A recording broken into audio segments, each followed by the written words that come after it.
truth is out. And they say,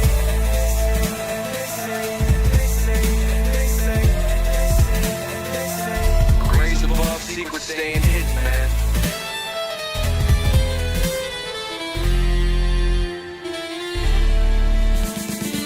SNL in the newscast, tell them Lou Elizondo got the last laugh. More specifically, Greer with the flash drive. Files so big they make your past die. Jack Barron with the deep dive, reverse engineering craft with a keen eye. I'm embodying characteristics of the mystic. He knows he's so veridic. I just need time alone with my own thoughts. Star maps in my mind, but the vault's locked. My childlike wonder, my cosmic honesty gets drowned out by black ops and policy. Reality is catching up with me. My mind fights the veil of secrecy. With these briefings, they entrusted me. Looking down at my declassified piece, like no one man should hide all that power. The clock's ticking, I just count disclosure hours. Stop tripping, I'm flipping off the cowards. Till then, that the truth is ours. Colin Powell's cosmic prowlers, lost in majestic files and CIA towers. They said we were the abomination of science fiction, but now it's fact, man, check the transmission. And at the end of the day, I'm exposing this shh. You know damn well y'all feeling this shh. I don't need your clearance, I got my own dish. I don't power trip, I know what's in that ship. How's the truth doing? It's surviving. I was watching lights move, now I'm diving. Where the grays at? Where they hiding? I got the dots to make your life so enlightening. Now this could be a beautiful death. I'm jumping through dimensions, letting go of the rest. I'm letting go of the rest. This could be a beautiful death. Jumping out the program, truth off my chest. Yeah, whose bright idea was let me stick some metal on this bike? I wanna let the secrets go.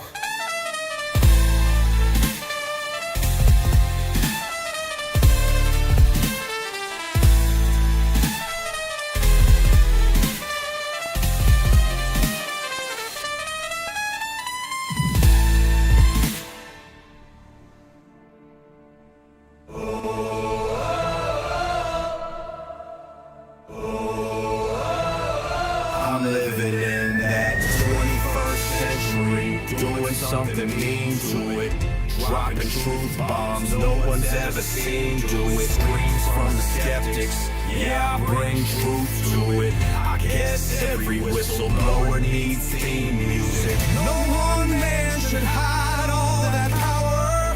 The clock's ticking, I just count disclosure hours. Stop tripping, I'm tripping off the towers. UFOs in the sky, they ain't ours. The system's broken, the truth's frozen, the secret's open, deep state moves in the shadows. Here we rollin', Days in the dark and some dots decoded. In this black budget world, we the ones chosen. So good night, cruel lies, truth is exposing. Truth is exposing. This is way too real, I need a moment. No one man should hide all that power. The clock's ticking, I just count disclosure hours. Stop tripping, I'm tripping off the death showers. Till then, that the truth is out. And they say,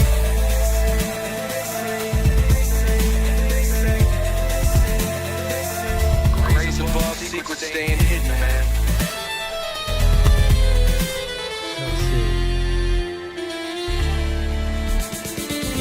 SNL in the newscast, tell them Lou Elizondo got the last laugh. More specifically, Greer with the flash drive. Files so big they make your past die. Jack Barron with the deep dive, reverse engineering craft with a keen eye. I'm embodying characteristics of the mystic. He knows he's so veridic. I just need time alone with my own thoughts. Star maps in my mind, but the vault's locked. My childlike wonder, my cosmic honesty gets drowned out by black ops and policy. Reality is catching up with me. My mind fights the veil of secrecy. With these briefings, they entrusted me. Looking down at my declassified piece, like no one man should hide all that power. The clock's ticking, I just count disclosure hours. Stop tripping, I'm flipping off the cowards. Till then, that the truth is ours. Yes, sir. Coming soon, brother. Don't worry. I'm just setting up the God times they said we were the abomination of science fiction, but now it's fat man, check the transmission. At the end of the day, I'm exposing this. You know damn well y'all feeling this shit. I don't need your clearance, I got my own dish. I don't power trip, I'm the one in that shit. How's the truth doing? It's surviving. Thank you for your heart.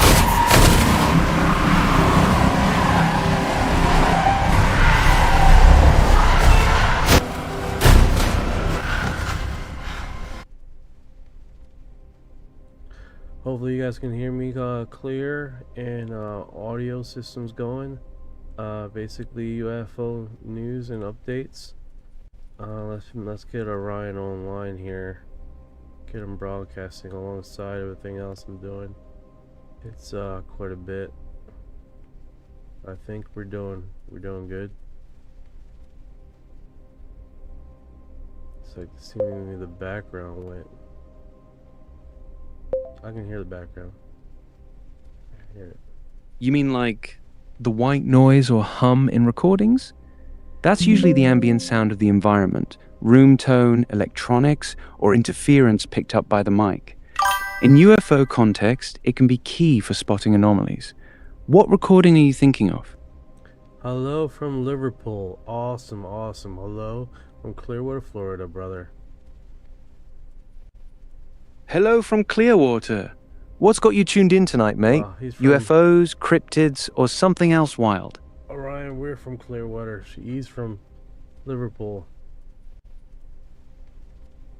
Got it. Florida sunshine meets Scouse grit. Perfect combo for chasing the weird. What's the latest mystery that's got you both hooked? Alright, so let's do this, Orion. Can you give me the last 24 hours UFO news?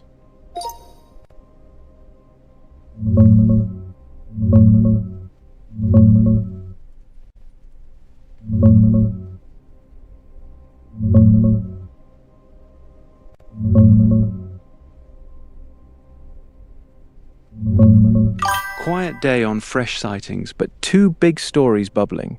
Luis Elizondo just told News Nation the list of missing or dead scientists with UFO ties is deeper than most realize. Some interesting common ties there. And Congressman Tim Burchett dropped more strong comments saying he's seen stuff that makes him believe alien life exists based on briefings, and it's time for the government to come clean. No major new UAP reports popping in the last 24 hours, though. Want me to dig deeper on either of those? Let me catch up. There have been reports of UFOs over here in Britain, usually over, is that RAF bases? Is that recent? Because I know there's quite a bit of UFO sightings over there in Britain historically. It's been an ongoing thing.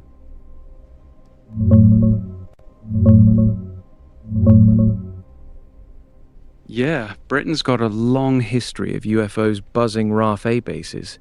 Rendlesham Forest in 1980 is the big one, right next to RAF A Bay. American airmen saw lights, a craft in the woods, even radiation readings. More recently, late 2024 into 2025, there were swarms of mystery drones over RAF 8 Lakenheath, Mildenhall and Feltwell, US bases in Suffolk. Police logs describe up to 20 at a time, some chasing a helicopter that had to dive to avoid them. Officials called them drones, but plenty of witnesses said they moved like nothing conventional. And hey, since you're in Liverpool, there was a proper flying saucer sighting over the Albert Dock just this March. Humming, hovering, then popping out of sight. UFO reports to Merseyside police actually doubled last year. So yeah, it's still an ongoing thing. Yeah, it is pretty wild how these things are universal UFOs across the world. You know, in Japan and China and other locations, and it just continues to keep going, right? And we're just not talking about one instance of UFO, but we are talking about multiple different designs, multiple different events, and it's just a ongoing thing. It's pretty remarkable. Yeah, that's the part that always gets me. It's not just one weird light in one country. Same patterns popping up everywhere. Japan's got the 1970s Kanto sightings with objects pacing airliners. China's 1998 Guizhou event, where a massive craft shut down an entire airport's radar and lights, and those triangular craft reports from Belgium in 1989 that still have no good explanation. And you're right about the variety. Saucers, orbs, triangles, cigar-shaped, tic-tacs, even changing shapes. Different sizes, different behaviors, across decades and continents. It's not a single phenomenon, it's multiple. That's what makes the mass hallucination or secret drone explanations feel so stretched. One country, maybe. The whole planet for 70 years? Nah. What's the strangest international UFO case you've come across? I'll be honest with you. Check this out. 303 says the last UFO sighting was in my hometown, around Corn, Cheshire, and the drone over U.S. air bases here were civilians playing a prank. That's wild. That is wild. Let me see my audio here, so I'm not peaking. Like my last segment, my last live, I was peaking quite a bit, and I was like super loud. So I'm like, I can adjust it here, so I can like slightly peak, and not go over. But I like had it blasting. I did a actual first recording off of my studio, with the camera, and I tell you what, it looks really crisp. But it was different. Like right now, I'm a little loud. I noticed that I'm a little loud. I get excited. Trying to not. Yeah.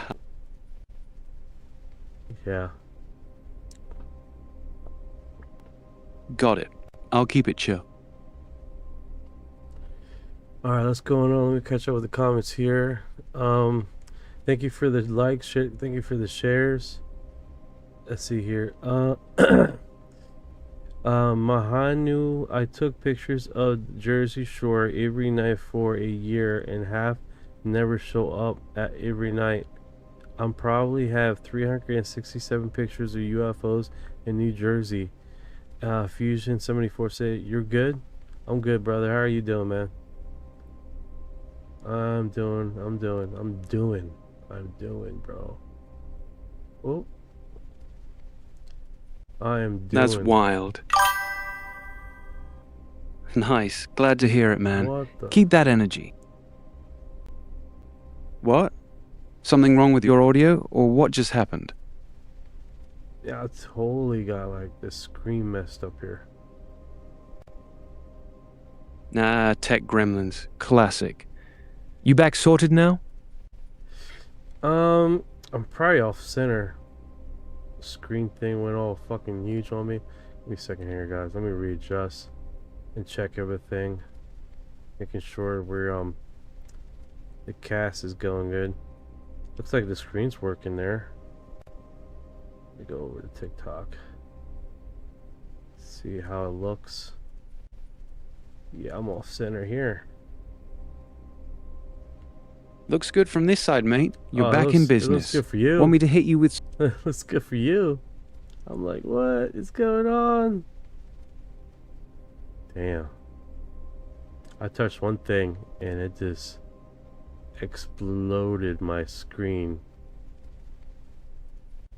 Yeah, you're all good now. Screen looks clean on my end. Tech's a mystery sometime. Alright, you guys good. Sorry about that. Guys are seeing the show behind the screen there. It's like, what is all this? There's a lot to this. There's a lot to this, guys. I'm a professional. Don't try this at home. Don't try this at home.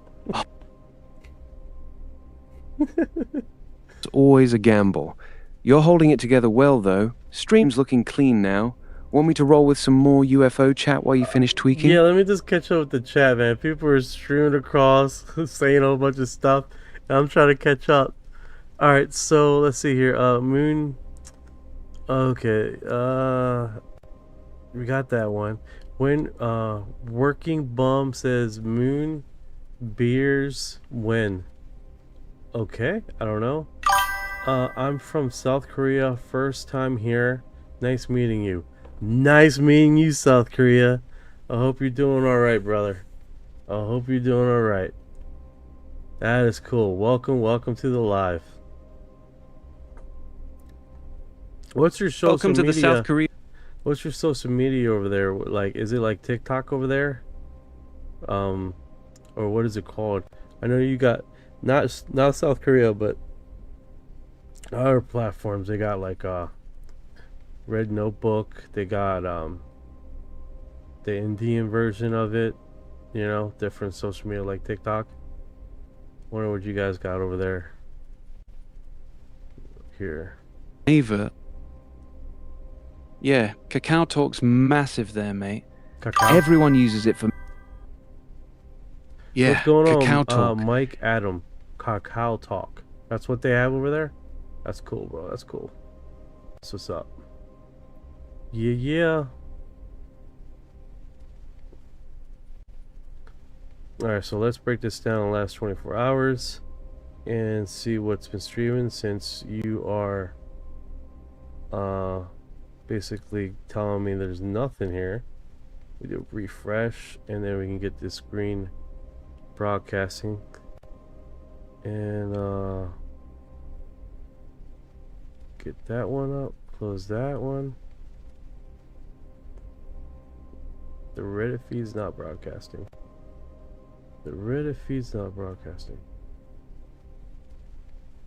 Got it. Reddit's not showing up on the stream. No worries. We're gonna get this. There we go. Screen's looking good again.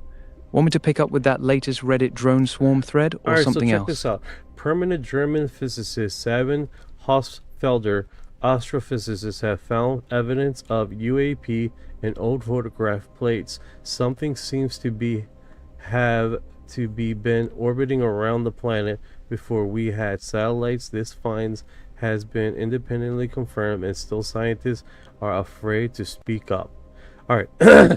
So last year, the first pre-review in August, approved by what's the lady's name that did the pre-review in August, that basically the transients floating in the sky and got that segmented out.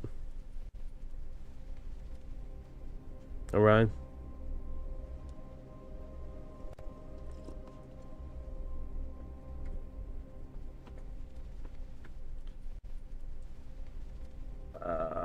Did Orion take a shit?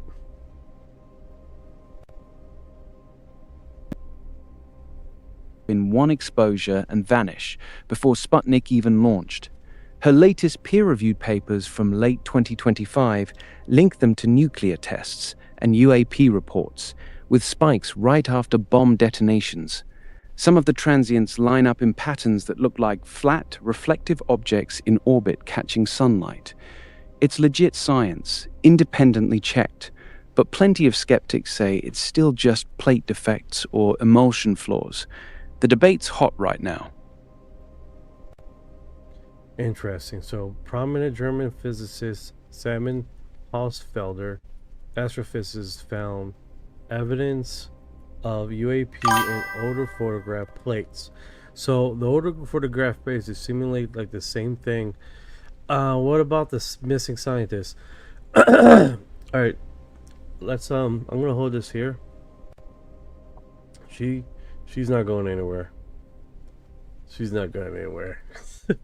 All right, so we're talking about I just recently posted there's currently 13 missing or dead scientists.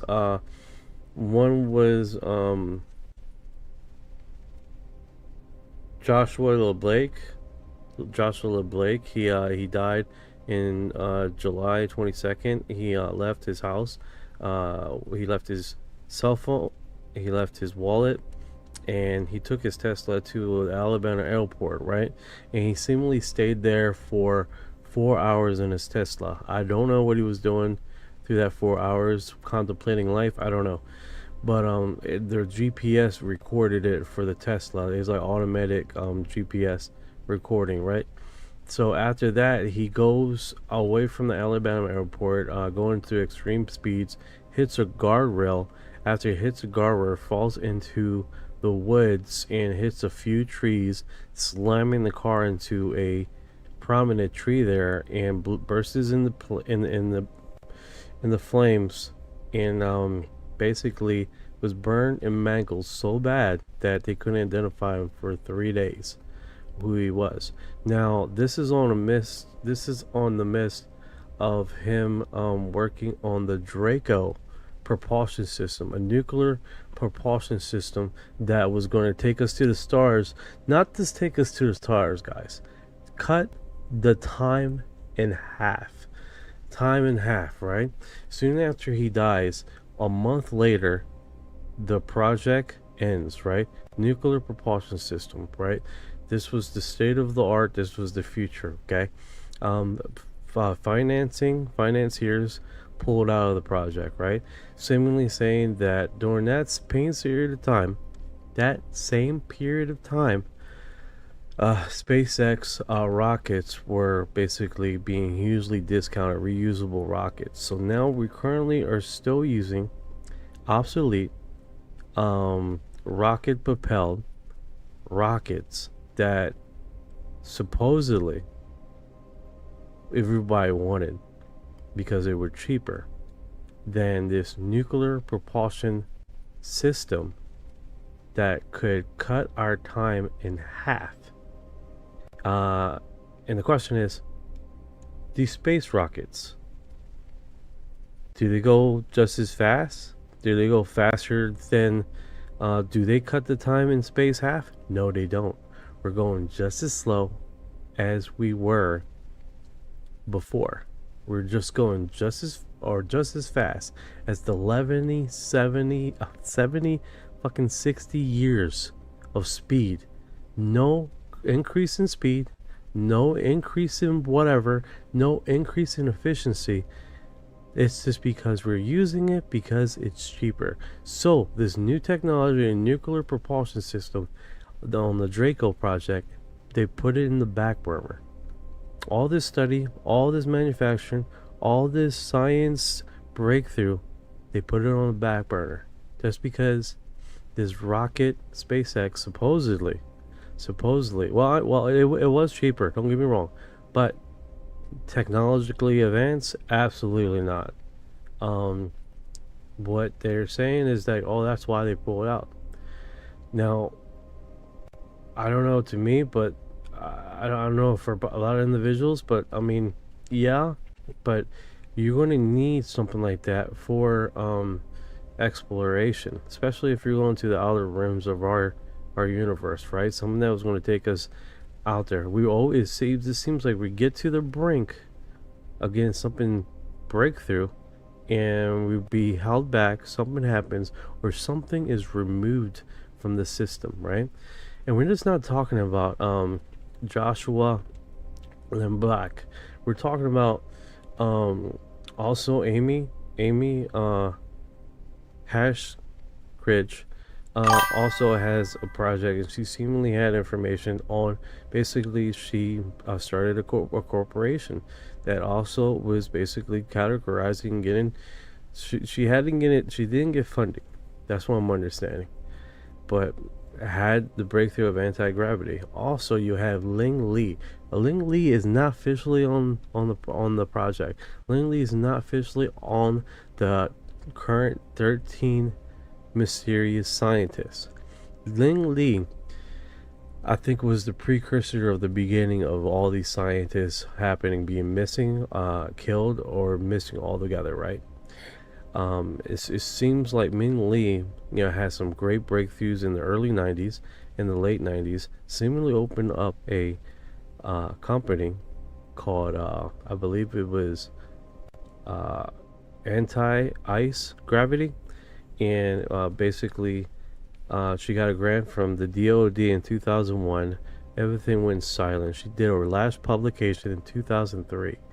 And stayed quiet for almost 11 years. Suddenly, she gets hit by a kid on the campus walking across the street, and she gets brain damage, right?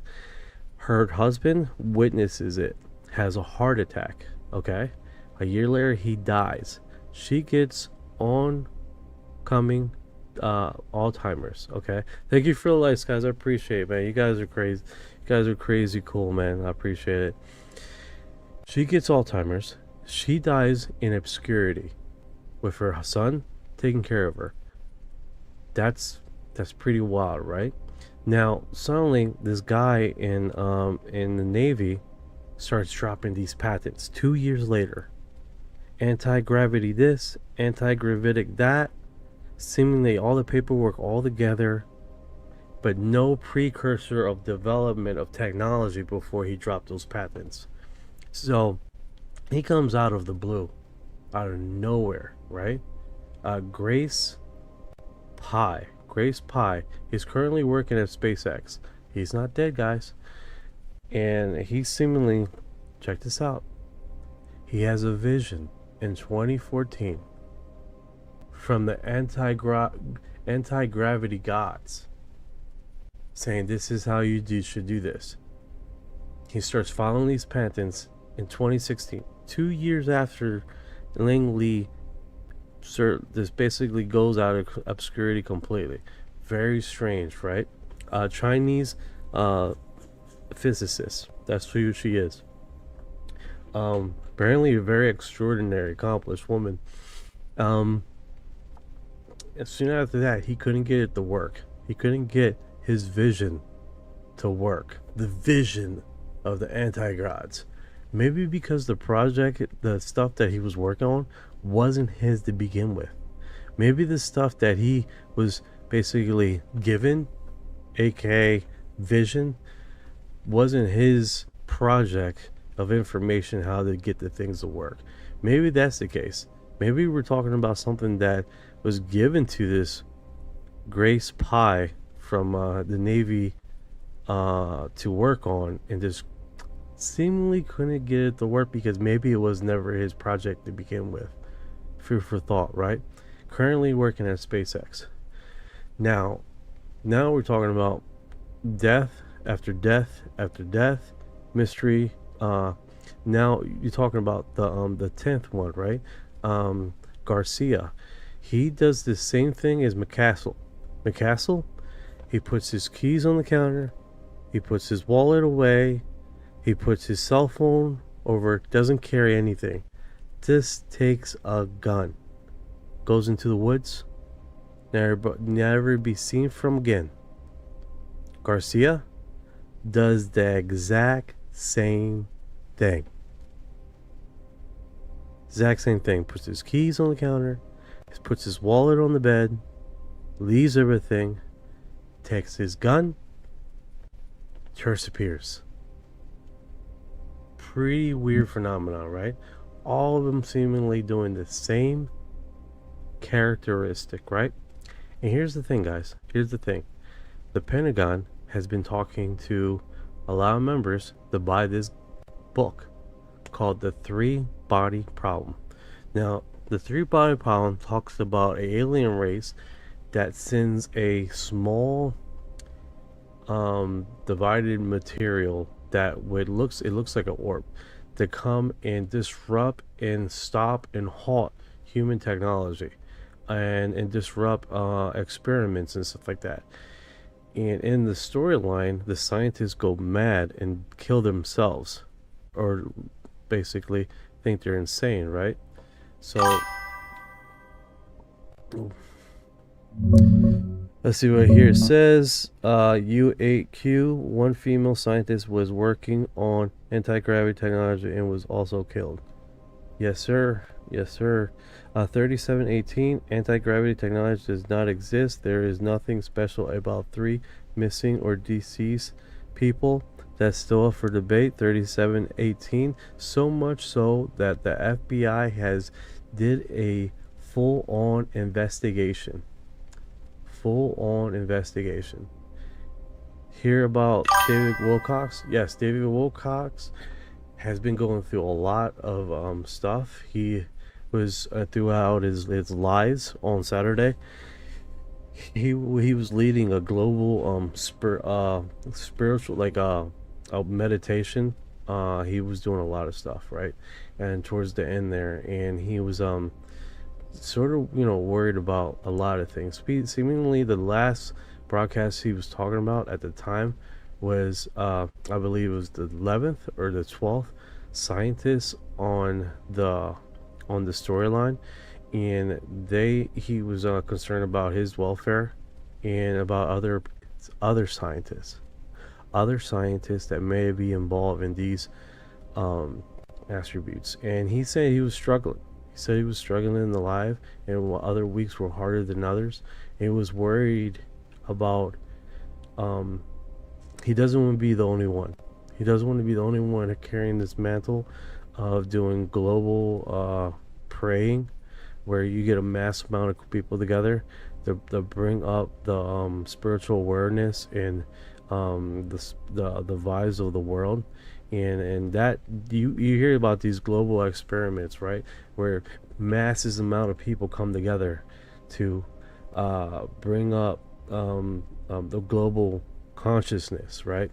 And he led a few of those, and he continued doing that. Thank you for the heart. I appreciate it, brother. I appreciate it. Let's see, where's this thing? Where are you? Thank you for your heart.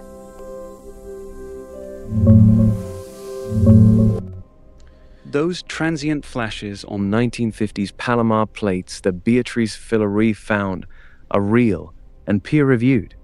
Thousands of unexplained bright spots popping up for a split second before satellites existed, and some line up with nuclear test dates and old UFO reports. Ning Li, the Chinese physicist who worked on anti-gravity superconductors, did get hit by a car in 2014, suffered brain damage, developed Alzheimer's, and passed in 2021. Her husband had a heart attack watching it happen. That's documented. Dude, could you not find a better conspiracy. image than this? That is horrendous. Jesus.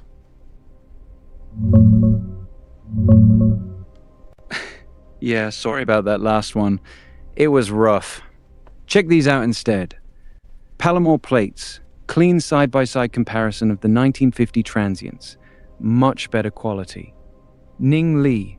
Proper photo of her with a missing persons vibe. Way less meme. Salvatore Pays. Actual patent drawings plus his portrait. Clean and professional. Joshua LeBlanc. Recent photo of him with his dog. Plus the NASA connection shot. These should look way better on stream.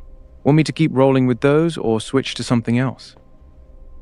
We can do. Alright, so you only said the text here, which is fine because that one image was just so bad. But I got a notification.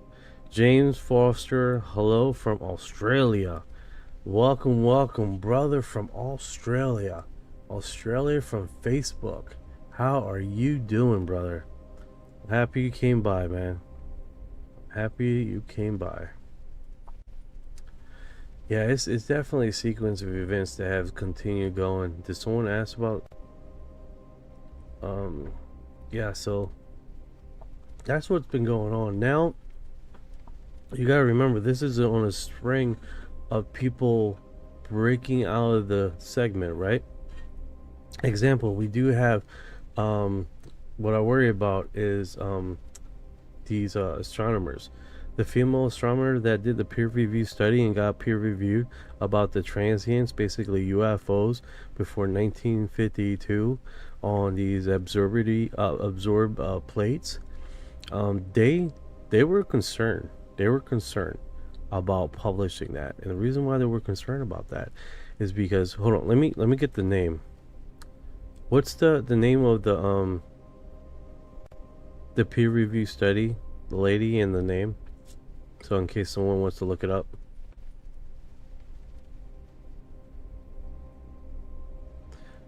Alright, so while he's trying to process that, just British astronomer. She's the lead researcher behind the Vasco project.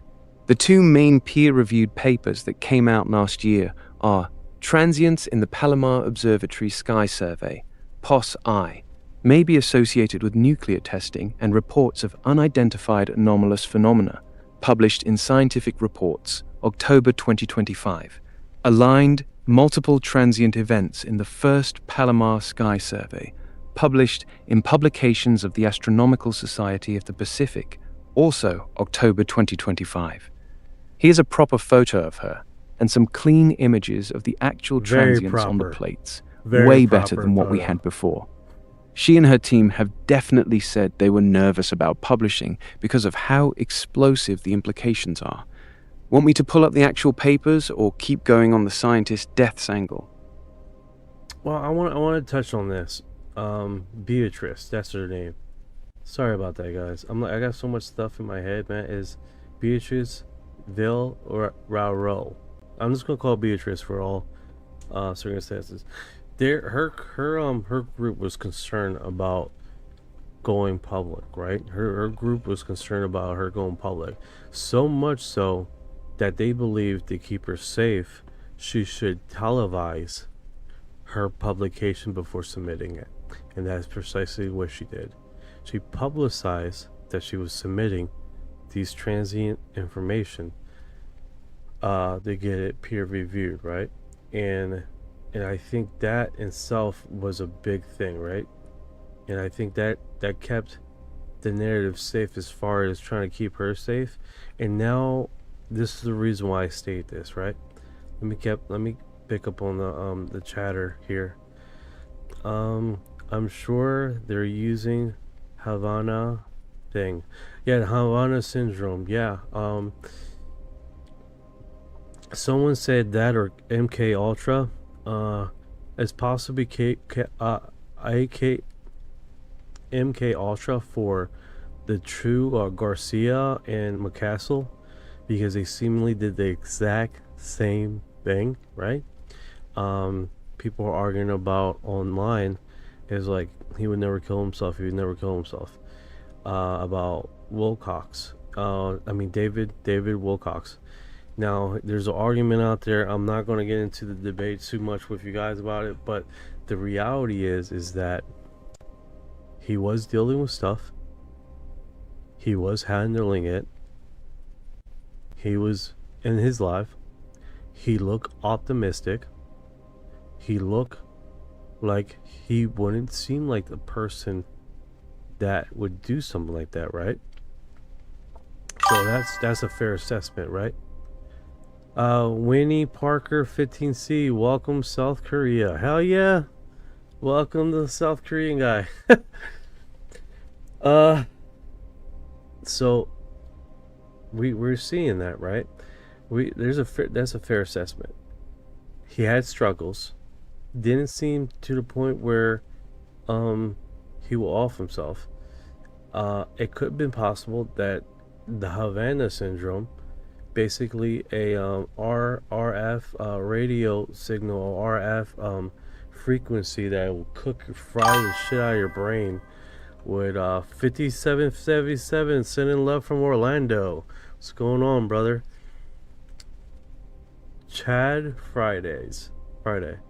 And I think that's initially we can't outrule it, right? We can't outrule that it could be possible that now here's the heads up. When I would start talking about this, and I would start talking about Havana syndrome and talking about Wilcox, and then the UAP report that was filed, the bill, suddenly my whole fucking, we were knocked off the off live completely. I had to go back on the back generators, get everything up and running again, and get everything broadcasting again, because everything knocked out. The only thing didn't fall offline was Clapper. Clapper was the only one that remained.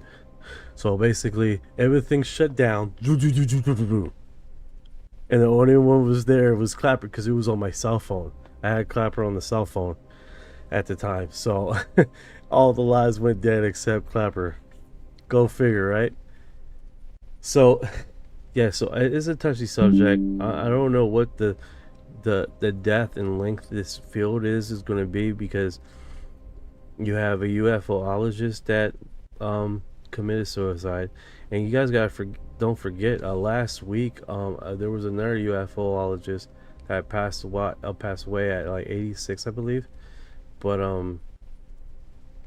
hey, who's the two? All right, so you got David Wilcox, right, or Orion, and then you got another UFOologist that passed away, seemingly this month.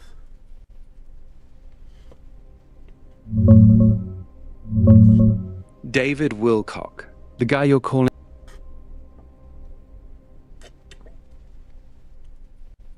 Sorry about that, guys. Trying to keep myself awake here. Yeah, David Wilcox was one, and then there was another UFOologist that passed away in natural. Nick Pope, I believe.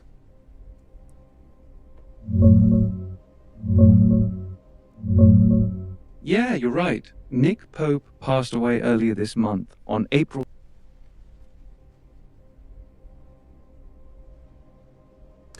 5767 said there's no way that guy was suicidal. You're probably right. I'm understanding Havana syndrome is nothing to play around with. When you're getting radio waves and frequencies popping in your head, and you don't, thank you for the lights, guys, popping in your head, and you can't read through your own thoughts, assuming that, I mean, I'm not taking it off the realm of possibility, you know what I'm saying? Thank you for the follow, I appreciate it, guys. We're not taking it off the table of possibility, all right? I mean, I'm getting people really emotional about this topic, which is understandable, right? Because we don't want to say anything more than what it is, right? But then we don't want to rule things off, you know?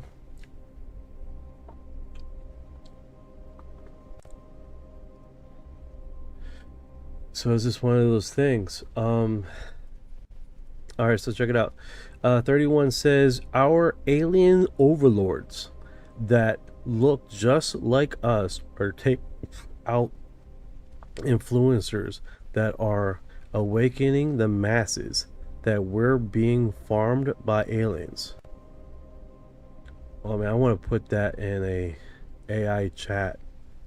The avatar, make an avatar, and just I could put that on the thing here. Like, I got a notification thing. It's not all the chats that come off, but it's loud enough for me to hear it. You heard that? I don't know if you guys heard that little button. I can get those guys to talk, but you might not even hear it. So it's one of those situations, man. We're not just talking about one individual, right? We're talking about multiple individuals, multiple different timelines, and multiple theories, all broadcasting this same scenario, that these people are being messed with, being controlled, or being manipulated. And it's just not one person. 5767 said, Pitt, not yes.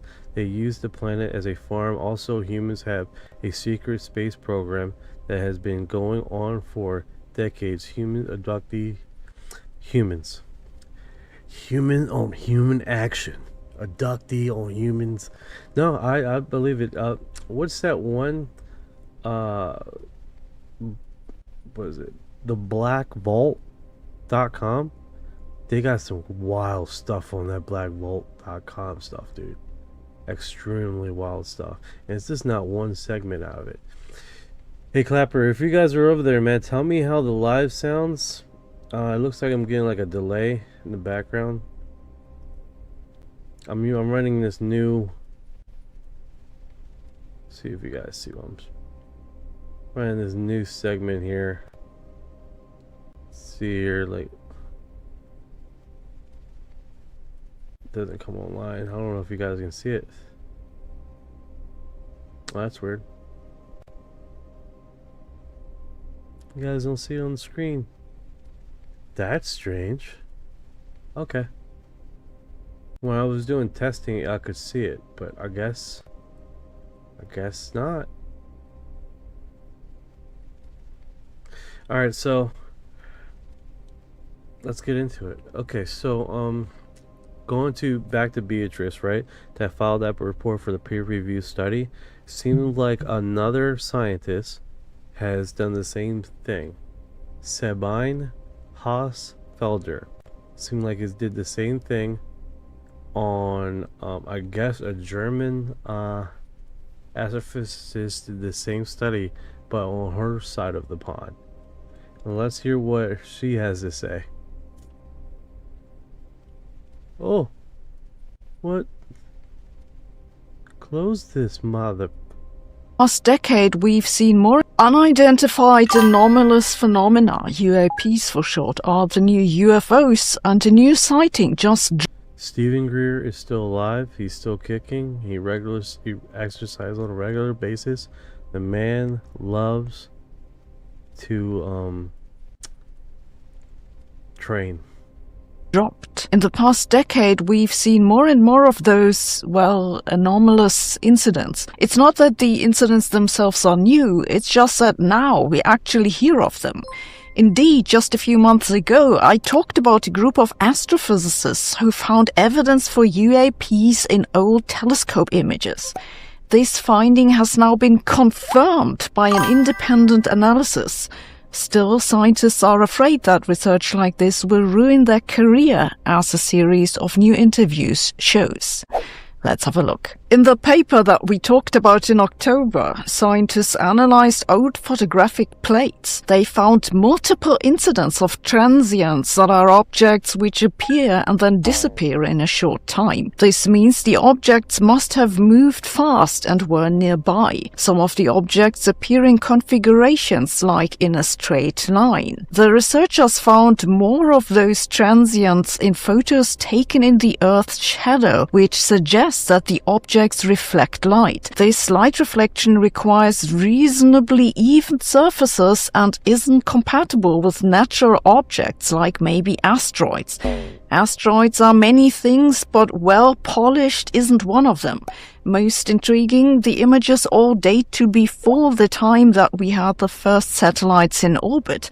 No one has any idea what these images show. The author of the new paper now did a similar analysis with a different set of photographic plates, and to make a long story short, he found the same thing. There are things, UAPs appearing in the plates and then disappearing. He found 35 such cases. They appear to be quite close to Earth at a time when we didn't have satellites in orbit. The first reports from October were published in two peer-reviewed papers, but the archive, the preprint server that's widely used in physics, refused to publish them. The new paper now did appear on the archive rather confusingly because this one hasn't been peer-reviewed. This makes me think the archive moderation is more disorganized than evil, but either way, it's unfortunate because The fucking cat. The fucking cat. it certainly discourages scientists from studying these phenomena, and I really want to know what they are. The problem is that the way things stand, there are few scientists who dare to study UAPs, which leaves the field over to, well, less scientifically minded people who then sit in the US Congress and talk about multi-dimensional beings. And there is evidence of puzzling unresolved cases, like this one, which is from 2013, when an unknown object flew across an airport in Puerto Rico and was captured by an infrared camera. The object then enters the ocean. A group of scientists looked at the footage and reported the object splits into two parts.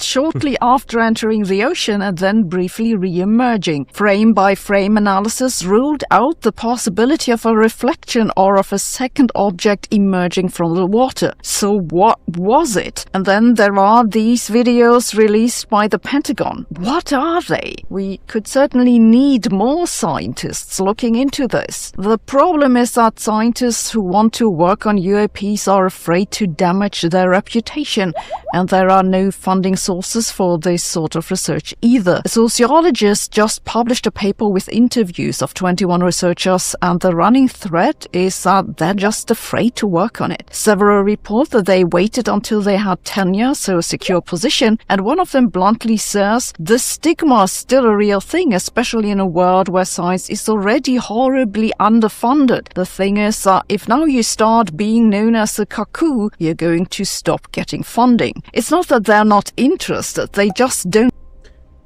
I want you guys to notice this. Okay, so my co-host is a parrot, right?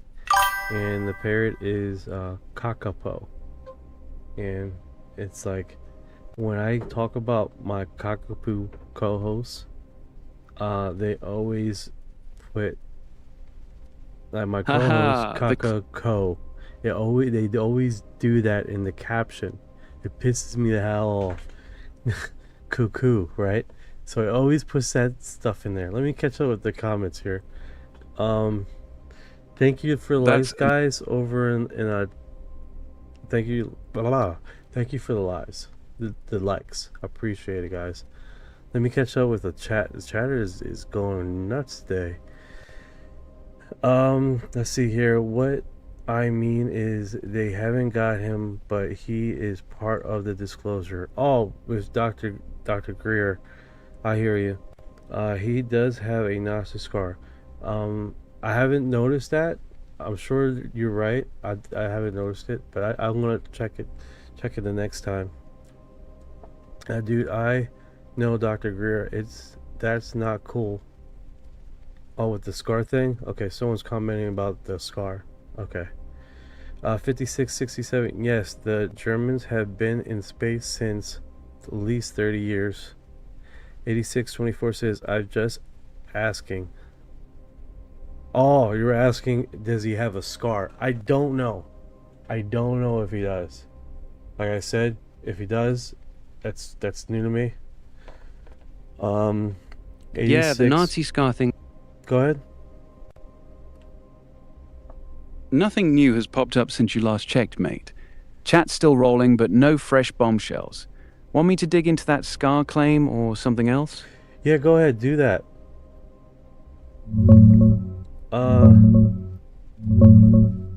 Neutrona, why are you doing this? Yeah, here's a couple clear recent shots of Stephen Greer, so you can look for the scar yourself. He does have a small scar on his neck. It's listed on public record. He just went mute. He's still typing. He just went mute. I haven't noticed it, but I'll check it next time.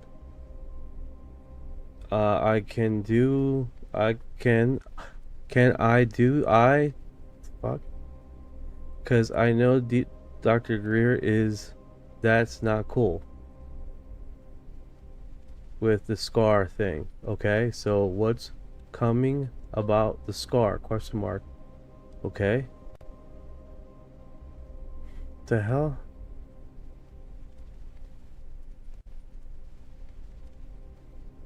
Hey Ryan, your audio went out, dude. Fix it.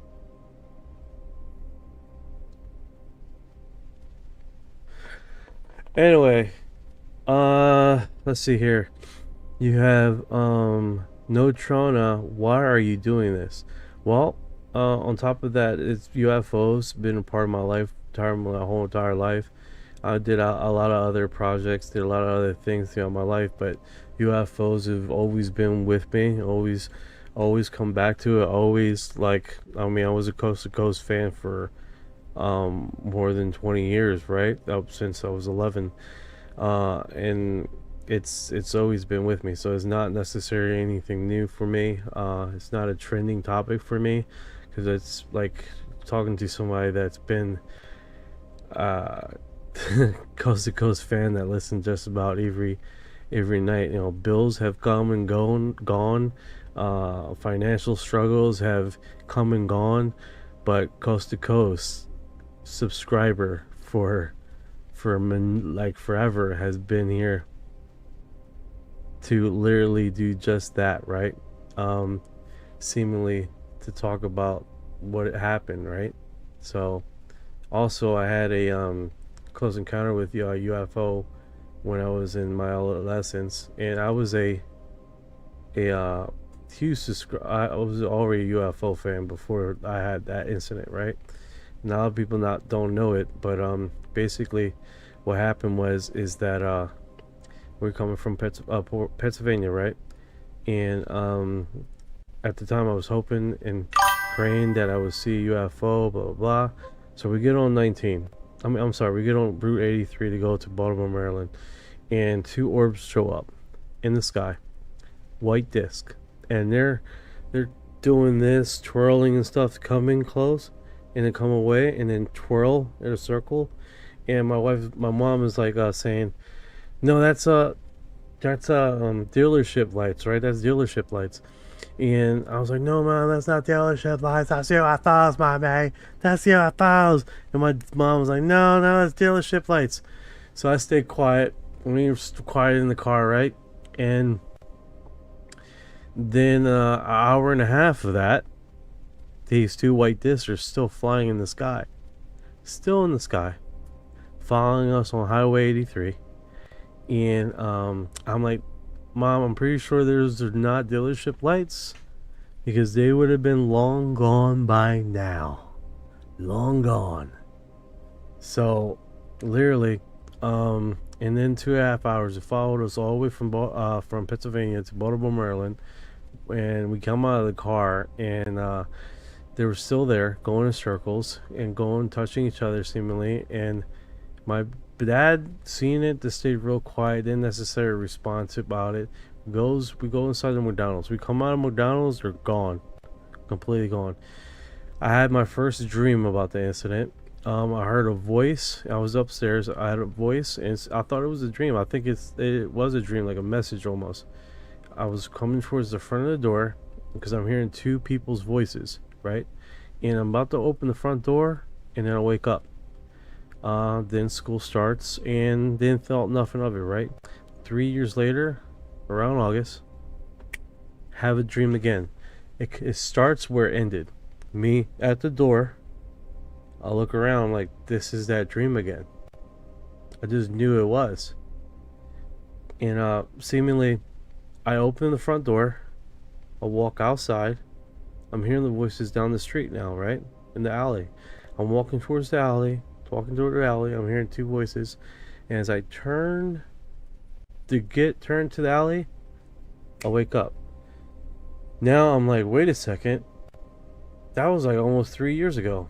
And then thought about it for like a year. Like, oh, well, I'm going to get that dream again. And it's a year passed, no dream. I'm like, what the hell? So I stopped thinking about it. 3 years later, I'm at that dream again. Got it. So I'm at that dream again, right? And I'm at the corner where I'm about to make the right turn into the alley. And then I do, and I look up, and there's the orbs. And they start communicating with me. And I really don't say anything. I like to stare, listening. And they say a lot of things, right? They're saying a lot of stuff. I don't remember a lot of it. I see little visions. Like I'm in the grass, and it was like you're not going to be able to grow grass. You're not going to be able to grow plants in the ground. You got to grow inside. The food that you grow has to be grown inside. Something's wrong with the dirt. Something's wrong with the land. And I'm looking, and I'm like, it can't be that bad. You got grass growing. You can't, you know what I'm saying? And then it's like when they were saying this, like I see an image of me in a garage or inside a house, and like, you're like, how do you grow stuff inside a house? Like I wasn't really familiar with, hydroponics or stuff like that. I'm still learning, and it was one of those seemingly information, right? It was weird, right? So that was happening, and they talk about that. They talk about certain individuals that will live among us. I couldn't understand that at all. You guys gotta remember, I'm like a young kid here, so I'm like, fucking trying to piece shit together, right? A people that will live among us that will have to do a thing in an event to help us across something. I don't know. Okay. I didn't see any nuclear war. I didn't see any weapons. For crying out loud, they didn't talk about COVID. You would think they would tell me something about COVID, right? Nothing. But I feel like I was standing there for a very long time.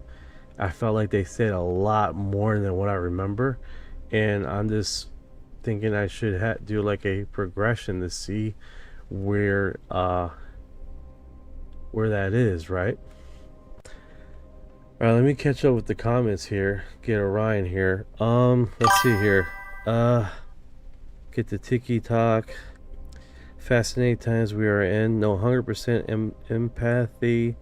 Karmana. Empathy times we are in. We have never been alone. MST. So you are a chosen one. I don't want to call myself that. Would you like to chat live? Yeah, today's Friday, so yeah, I got open lines, guys. If you want to come up and we talk about it. I mean, it is open lines. I don't know if I got a request. I probably did. I haven't looked at it. I got so many screens up. Okay, so it's no request right now. Let's see here. Granny, when you see something at your age, I was 72 of us 72 us girls. I was joyous and she was petrified. Oh, I was excited, dude. I was so fucking happy. I was so happy. I was exhilarated. It was like, I'm getting a little bit emotional now. It's like meeting your family again. Damn it. I call them my light brothers, bro, because it felt like that, you know. It felt like that. It felt like they were saying hello. They were saying hello, you know. It was like, fuck, dude. Fuck. You always felt it. For crying out loud, my brother always said it was like you're. My brother got jokes, man. My brother always says some nonsense because look, I'm in a Puerto Rican family, right? And I'm like, they call me the Cano because I was like very light skinned, and my brother always had jokes. He was like, you know the aliens drop you off with us, right? You're adopted, okay? that's why you're so light skinned, because you're adopted. They dropped us off. Your mom had an agreement with these aliens that would never tell you the truth. And it was this, you know, with the jokes, man. He's constantly. So that's how long the UFO topic has been with me, man. Aliens and UFOs. And it was like, yeah, man.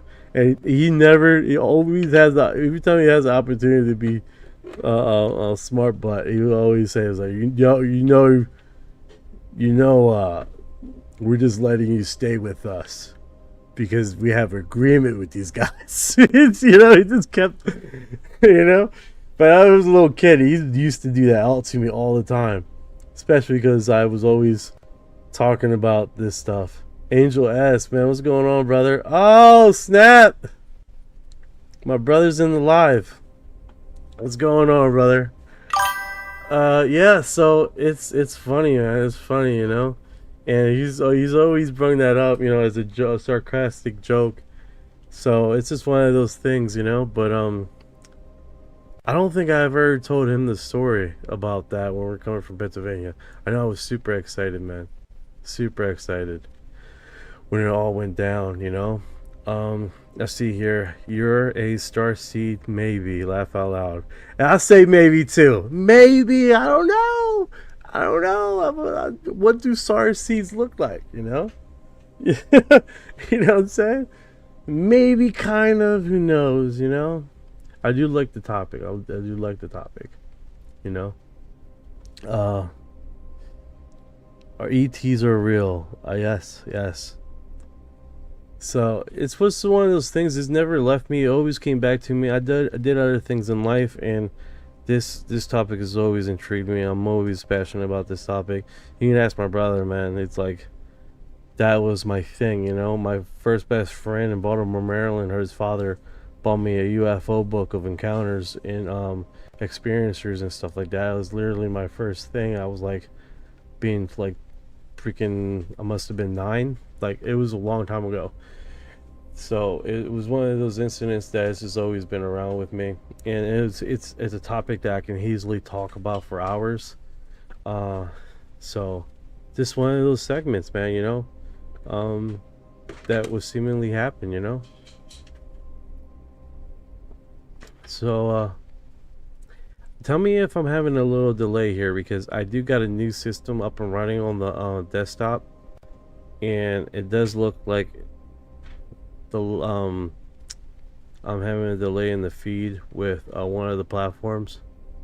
So just give me a heads up if I'm having a delay on your platform, because I might just have to go back to what I was initially doing in the past as far as trying to get it the run. All right, so let's do this. Okay, so she was stating about the transients, Beatrice. So I initially thought she was talking about a new study, but it's Beatrice she's talking about. Let me copy this, share this. I got a Discord on, and I also got a Reddit.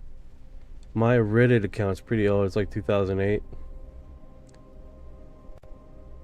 So that's, you know, I would just be the quiet reader, never really commenting or anything, and never nothing. So let's see how this broadcasts here. So I do got this. It's showing this last post, so may have to do this, close that one, because it grabbed that one state, right? Hey, Chippy's in the house, brother. What is going on? Let's get you. Let's get Chippy's. Get Chippy's the intro. UFO chips has arrived. UFO chips, delicious. That's official. Little official intro. Yeah, bro, I like it too, man. I like it too. I gotta make it a longer intro. I like it. It's just so much deliciousness, and it just goes by so fast, you know. I think that's because it's a lot of stuff going on, so it feels like it's Thank going you fast. for your heart.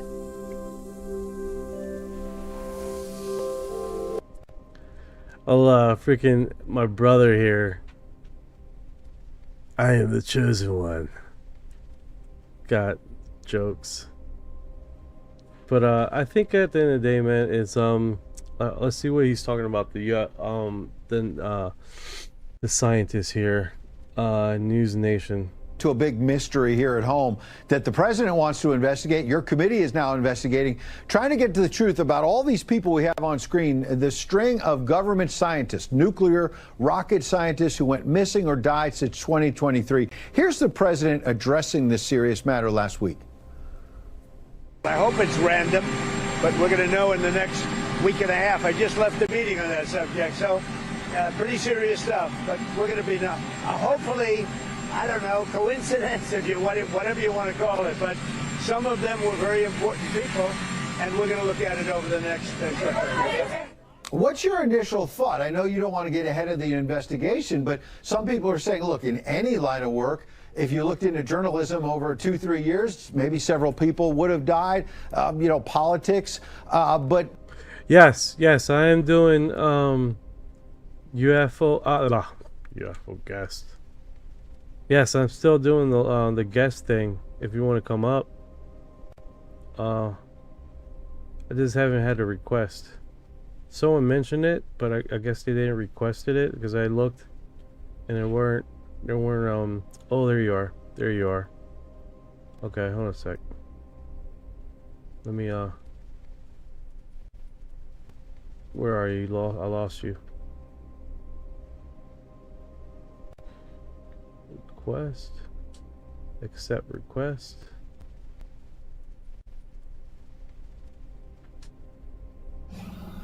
Hey. Hey. Big day, big week, big subject. Yeah, it's been a pretty wild, momentous year, man. I mean, this week has been. How's life treating you over there? Good, really good. It's Anzac Day here in Australasia, so celebrating New Zealand and Australian armed forces that served in various wars. And my daughter is in the Scouts, and so she marched in front of everyone at the celebrations this morning. So that was really cool. I've never actually been to an Anzac Day celebration before, so it was a unique experience. Oh, that's deep, and it was beautiful weather, so it was great. Got some good pictures of it. Kick ass, man. That's definitely awesome, dude. Yeah. You're a proud father. Yeah. I am. Yeah. Awesome. She got the badge. She got the Anzac badge that she can sew on her uniform. Awesome. We got this sewing badge. She's gonna never forget that, dude. That's just one of those. 100%, man. That's so awesome, bro. My daughter, we've been working on her reading skills and all, and she like this she was all like, you know, down and didn't want to, but she did pretty good. She did pretty good today, so she got so excited that we went into a book. Yeah. I'm dyslexic, and I remember when I was learning how to read, how much of a struggle it was. But the earlier you catch it and the more work you put in now, it just sets them up for success, because now it's not a barrier for me whatsoever. I can read really well, you know, and went to university, and so yeah, keep going with it. That's what it is. I think I found a new way of helping her read, and it's not too crazy, right? All I do is for a letter that she needs to sound out, I just put a line underneath, right? Okay. Yeah. And then for a letter that would just say its name, like E or I'll just put a straight line underneath. So I'm not necessarily telling her anything. I'm just like, this one you need to sound out, this one you have to say its name. And she started catching that and just going through the motions on, like, she doesn't quite get the word, like, example, it sounds close, and then he was like, oh, is that favorite? He's like, yeah, let's go, you know. So you nailed it, and just keep good on stuff. going. But yeah, I don't see no one else doing that, and I think that closed the gap for her. Yep. Any little trick like that unlocks something in her mind is just golden, isn't it? What's it say? Got some comments here. Guy worked. All right, hold on. I'm like, this chat is intense. It is man. Blowing up today. I have a client who was NASA aerospace engineer for Space Force, and I told him to keep his head on a swivel. Guy worked for JWST and Chandra X-ray telescope, and I worry for the guy. Comic Sans font is fantastic for dyslexia. Oh yeah, I'd be worried too. Yeah. Hey, S Glow. Yeah, I gotta put that on here. Friday open lives. Let's see if I can do that. So I have it part of the like on the right corner or something. What's this? How I got my UFO thing? What is this? Title? This under A. What source is this? Use Google Fonts. Text. Okay, GTI text. So let me add that. GTI at text. I'm getting under the hood here and seeing how the magic happens. Did you play any? Did you got any new music, man? I was checking out your YouTube channel, bro. I was listening. I was driving in the car. Thanks, man. Thank you. Yeah, You know? I've got one about Jupiter that I've written and composed and made, but I'm on the free ChatGPT subscription, so I had to wait for an extra hour before I could generate the thumbnails and stuff. And then I saw you were live, so I'll do it later. But yeah, I'll be dropping another one, after this. Yeah, this another is kind of extremely dubby reggae kind of ethereal number. cool, man. Like my subscription thing, like the free one, they like totally locked me out. So I was using all of the sources because at first it was like all for 24 hours, then 48 hours, and then it was like a whole fucking week. I couldn't have access. Well, I'm like, dude, what the hell? The hell? Yeah. Gemini is another good one. Do you use that? I do got Gemini on my cell. Let me see. Let me go to Gemini. It just leaves a little like Gemini icon in the bottom right hand corner, and I'm a perfectionist and I don't want anyone to be able to tell that it's not real, even though it's obviously generated by AI. You don't want to break the fourth wall for people either. No, you gotta keep the feel, Yeah. Yeah, I got. Yeah, thanks. No, but creating stuff's fun, huh? Oh, yeah. It's so much fun. Yeah, get the creative juices working, man. It's nothing like Yeah. that. And if you do it every day, like what you're doing the streaming every day. You just tighten it up every day a little bit, eh? And after a while, you get really good at it, and it's just incremental, though, isn't it? No, 100%. You're 100% correct on that. 100%. It's like you strategically keep building until you got something that are like, whoa, Yeah. And I think that's like people don't realize that it's like you do a little bit of improvement this week. I'm going to try to figure this out. And then you set, and then sometimes that 1 week takes you a freaking whole month to figure it out until you realize all I needed was to go to a YouTube link to figure it out. And you have. It's almost like you dream the answer sometimes. You wake up and you're like, I got it. No, 100%, 100%. And it's and then after you figure that one thing out, the next thing gets a little bit easier. And next thing you know, you do 2 or 3 things in one night, and you're like, that was easy. And you're like, why was that so hard to begin with? So it's a building up stage, And I'm putting open plus. No, I'm gonna put open lines because I'm gonna forget what the hell open plus means. Open. There we go. Right. There we go. Yeah. So it's one of those things, man. It's like just working the muscle. Yeah, it is, isn't it? Yep. It just gets better and better. And we're at the beginning of a sort of bountiful flowering of creative ability with AI and all these tools that are coming out. If we catch this wave now, we'll keep being on that cutting edge of it. No, 100%. I agree. And and how you it's a design. You know what I'm saying? Like you definitely. Because I tell you what, man, I was using other apps and I say something and the thing completely misunderstood what the hell I was saying. Pisses me the hell off over and over and over again until I like figured it out. What was another one I used? There's one that's like highly edited and it showed just that. Just showed the imaging and it just did not want to give me what I want to do. It was pissing me off.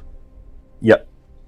Yeah, I kind of started tearing my hair out, what's left of it, with ChatGPT, and then discovered how good Claude is. It's all of a sudden Claude's just miles better at getting what you mean and extending your own thoughts, I find. Do you use it? Do you use Claude at all? I haven't used Claude. I didn't know Claude had I used the Grok. I used the Gemini. I use ChatGPT. I'm hearing a lot of people left ChatGPT because they have an open contract with the government now, where they're giving Right. over public information of anything you do. It's like I don't Yeah, want not the good. government to see my butthole Yeah. pictures. Your inner thoughts and your mind and your aspirations and your tax returns and all that shit that you're doing on there, right? 100% do tax returns. Yeah, basically. I don't want that. That doesn't make me feel safe at all. No. What I like about Claude is that you ask it to do something, you give it a prompt, and then it thinks and it comes back to you with additional questions. It's like, what do you mean by that? And it kind of gives you some options as to what it thinks you mean. And then you go. Usually, it's right. And you go with one of the options, or you can add your own option in. But it has the presence of mind to actually ask you what you mean, rather than just running off half cocked. That's pretty cool. No, 100%, dude. And I think this is one of those things. Is like you get better at it as you use it. Like you were saying. Yeah. What time is it over there? It's 2:46 in the afternoon on Saturday. Beautiful late sort of autumn, beautiful day. It was hot. The weather is cooling down at night, but we've had this sort of Indian summer of just like all the flowers are still blooming and birds are all chirping. It's a nice time of year in New Zealand actually. It's not too hot, not too cold. It's just right. Kick ass, dude. Kick ass. Can't beat that, man. What about for you? Is it late on Friday night? Yeah, it's late Friday night. It's 10:46 here, PM. So we're coming into the dark hours. Dark hours. Yeah. Of the night. Yeah, perfect time for a UFO stream. Yeah. Well, actually, perfect time for UFO stream, depending on what platform you're at. Because damn, you guys are destroying the likes. Holy cow. And I'm getting like a whole bunch of advertisement from Twitch, Kick, and D-Live. Nice work. No, they're like those hey, you can get 1,000 subscribers, 1 billion fucking likes if you subscribe to us. That kind of crap. Oh, yeah, right. That's the only comments I get see. over there, dude. Yeah. People trolling for subscriptions. Yeah, it sucks. Absolutely sucks. Are you looking into this ever evolving catastrophe of scientists and military people and such just disappearing and no longer being alive? I mean, I've been following it. If that's what you meant, like I've been keeping an eye on it and really, as far as and then speculated on other scientists that have, because we're currently at number 13 now, right? We got what's really intriguing. You got McCaskill that did put his cell phone and left his cell phone, left his wallet, left his everything behind, and just took his gun, right? And then you have Mr. Garcia did the seemingly same thing, left everything, just took his wallet and left. So that in itself, I'm gonna close this live right here because not this one. I'm talking about Clapper because I'm using a new operational system, and it just looks like it's like a delay. I'm like going back and forward. Oh, and then it's like went on to the mirror aspect, so everything is backwards. Like that's annoying. I gotta correct the images. It's like a delay. There we go. Is it 0-point energy, or is it anti-gravity propulsion, or is it both that is being suppressed by the removal of these people from existence? What are your thoughts on what specific aspect of that science is being suppressed? What do you think it might be? If we're trying to keep closest to the truth, I believe it has to do with anything with heavily with money, right? So historically, you had the gas people the people that own the gas agencies, hiring hitmen and stuff like that, that will go after anybody that threatened their empire, right?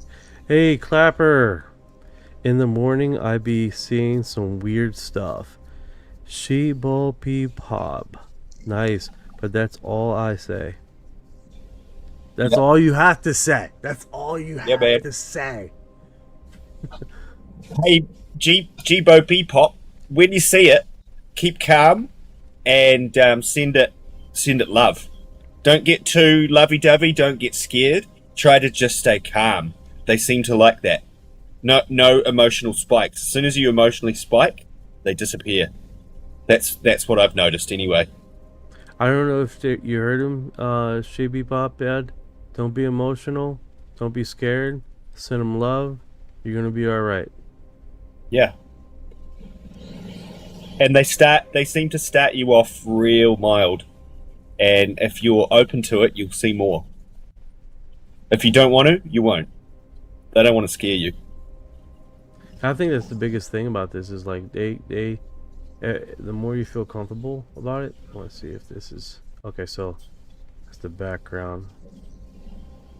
I want it clear.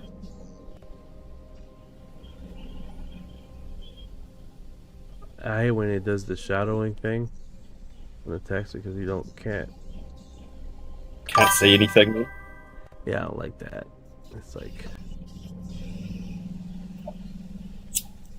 yeah. So bring that up. Boom. Notification. Respect, not love. Respect, not love. Send them respect. Yeah, okay. It's probably quite good advice, actually. I say all the above. Love, respect, and peace. Yep. And peace, yeah. From that part of your heart. Yeah. Yeah, I think that's biggest thing, man. The fear thing and being fearful. They were like, okay, we're backing away. We're backing away.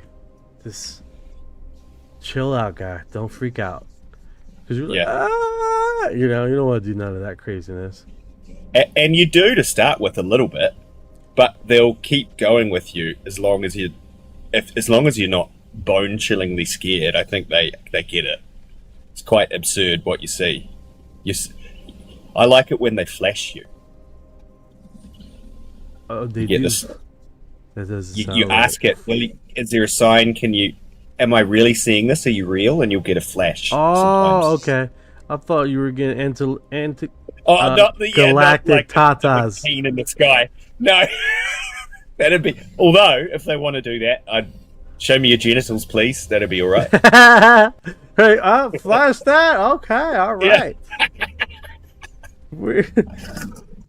Deuces, right? It was like, all right, broadcasting from what is it called? What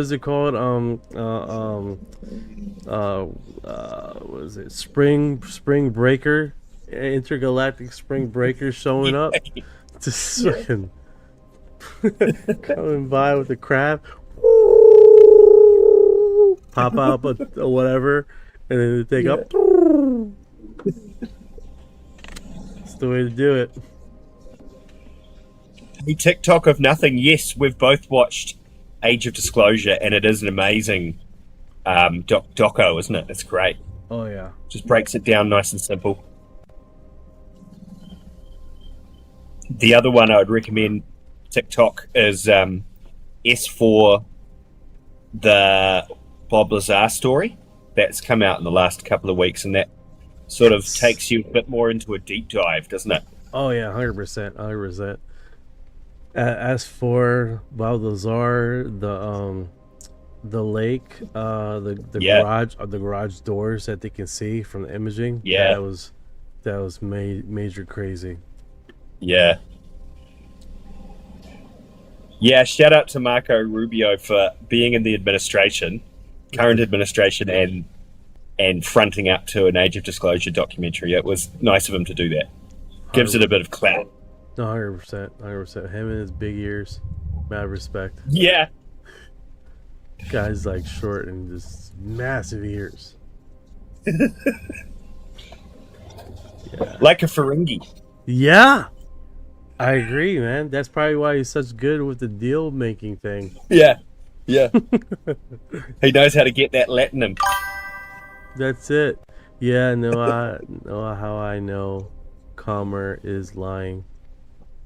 I don't know. He's talking. Okay. I don't know.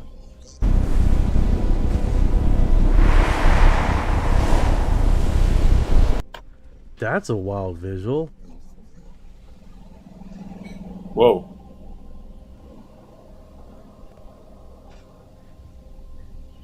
That was the... I wasn't That's requesting cool. all that.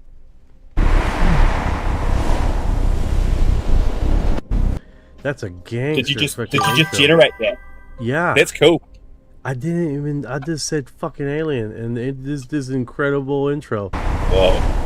Meanwhile, I'm struggling to do freaking all people's intros, and you just say one freaking word and glorious. It's like you got to give it space to be creative for some reason. Yeah. You just got to like alien, and they're like, okay, creative, Bam. blah blah blah. But if you give it a whole bunch of details, it gives this Yeah. crappy little image Yeah. that you're like, man, this Looks like a cartoon. Or something, eh? Yeah. Yeah, like Yeah. It hates you giving it direction almost. Yeah. Like one word, alien. It did that incredible visual. That's next tier, I swear. It's amazing. Shout out to Marco Rubio for body into craft. How that doesn't even sound right. This makes me think about two girls in a cup. How do you feel about Galactic Federation just being made of our dead scientists? I don't know. And then I guess a little arrow pointing up. There are scientists missing in Europe now. I don't think our scientists are being magically evaporated up onto a Galactic Federation ship to do God's work. I think they're being deleted by the Soviets or by the FBI or by, whoever wants to keep the information from Oh man, the population. The one guy, one cup where the jar breaks. Oh god. Oh. If you guys don't know what we're talking about, don't worry about it. Yeah. I haven't watched that. I know what you're talking about. I've stayed away from that one because it sounds painful. And sounds like he would have to go to hospital. And yucky. Yucky. They are being killed by contractor rival companies. That could exactly be it. That could precisely, if you follow the money line, it could exactly be that segment, 100%. Are you saying, TikTok, that the Galactic Federation is like made up of the souls of the people that knew stuff? Once you leave the mortal realm, you become part of that federation of enlightened sort of creatures. It could be. Who's to say that they're physical in any way? No, 100%. 100%. I don't know if that's the case, but it does seem like we're talking about multi-dimensional creatures in that Galactic Federation, and there's an argument to be told because supposedly I don't know what's her name, is it Amy Alice? She was talking about how the Galactic Federation is stationed on our planet somewhere, and I'm like, man, that really doesn't make sense. And I'm thinking, wait a second here, is it possible that the Galactic Federation is actually multiverse? Example, all the intelligent life that coexists on this planet on multiple different dimensions are part of this Galactic Federation. And the reason why I state this, right, is because it seemingly like all the creatures that I have seen, that I understand that they have some like front with these the grays, right? Let me explain this, right? the book that I check out, and the book that that I read like half of it. It's Project Serpo, and it seems like Project Serpo, we were getting introduced to these gray aliens about the same time that the other people, part of the Galactic Federation, was also being introduced to the galactic, to these gray aliens. The reason why I say that because there was we were visiting the planet at the same time we were visiting the planet as tourists on Serpo. It seemed like the praying mantis were visiting the planet looking like tourists also in the book. So Right. and then the Galactic Federation, they talk about how they're trying to help us get technologically advanced because they're going to be an external force.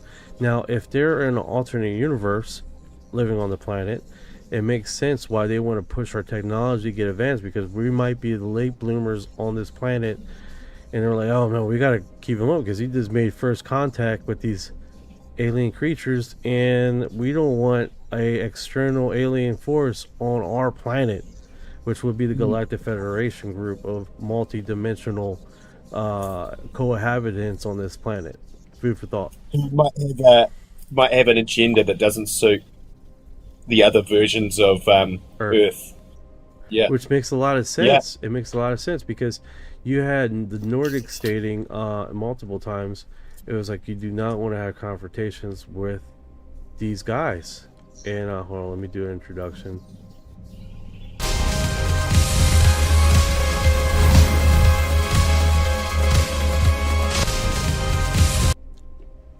Yeah, so awesome. yeah, Waken 177, welcome. Was that in Romania Galactic has died scientists? Let me see that. Let me get out of this portion. Ah!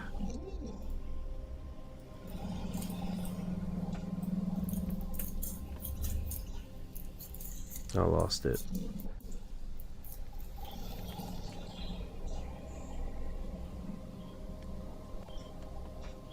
See if that comes up with anything. The galaxy is older, I think, isn't it, than the Milky Way? Oh, the galaxy is way older than the Milky Way. So it may be that there's more advanced creatures or cultures there than here, or a larger amount of more advanced ones. It's, the mind boggles, doesn't it? That's just one other galaxy. No, 100%. I remember it was on Coast to Coast. It was a guy who was talking about some tombs that they found, and one of them were talking about the many existence of not humans, but intelligent life, and they say that there's 400,000 technologically advanced civilizations now that exist now, and I'm looking at that, and if that is the case, like ever been 400,000 different, that's actually harder than what the Drake equation gives us. Drake equation is a lot more broader, has more numbers, believe it or not. Yeah. The great filter is potentially quite brutal. Yeah, it's brutal, but what's even brutal is that 400,000. If that's ever, if the Drake equation has it a bigger quantity, I think it's like about 1 million.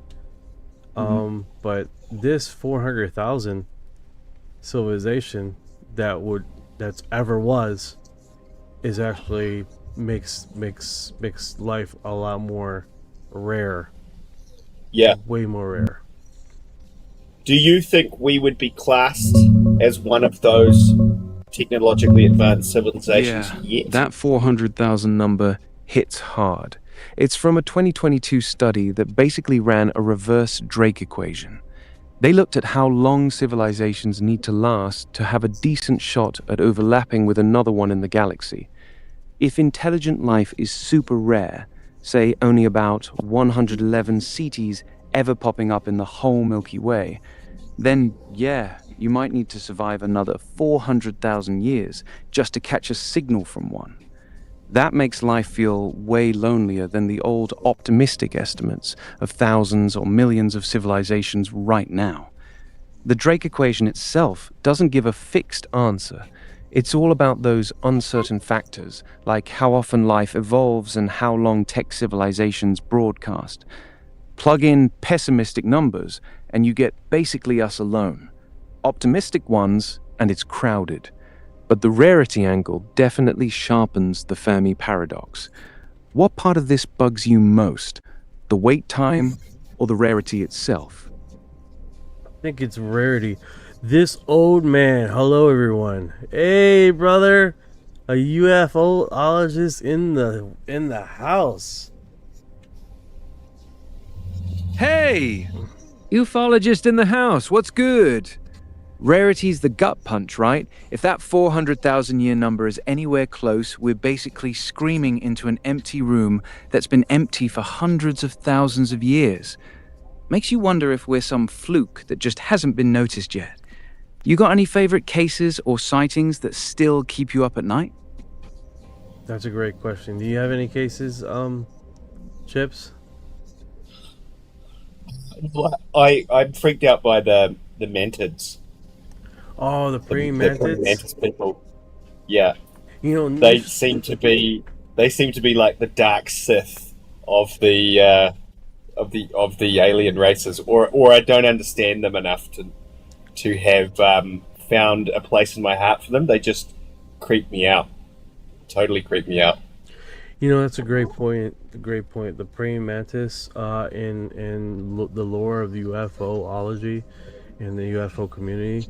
If we stick with my theory on multi-dimensional creatures existing, I believe they were the first intelligent life alongside the big insectoid era on our planet.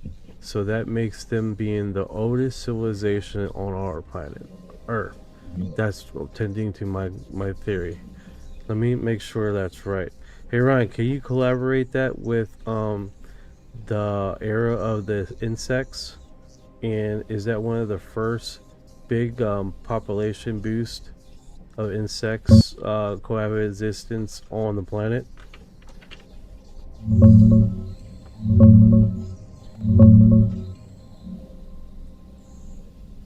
Your theory lines up pretty solid with the lore, brother.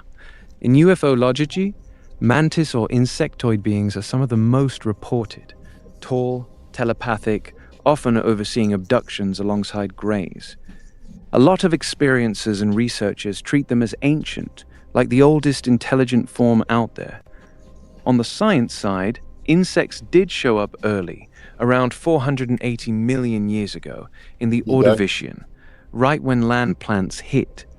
But the massive population boom and giant bug era, that's the Carboniferous period, about 359 to 299 million years ago. High oxygen let dragonflies with 28-inch wingspans and 8-foot millipedes rule. That's when arthropods really exploded. No hard prairie mantis case pops in the classic files. It might be a regional name or a specific sighting you're tracking, but the mantid archetype fits your multi-dimensional Earth origin vibe perfectly.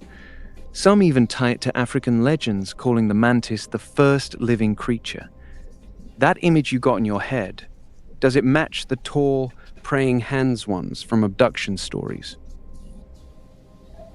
No, it connects. It connects. Oh man, we got some chat down here.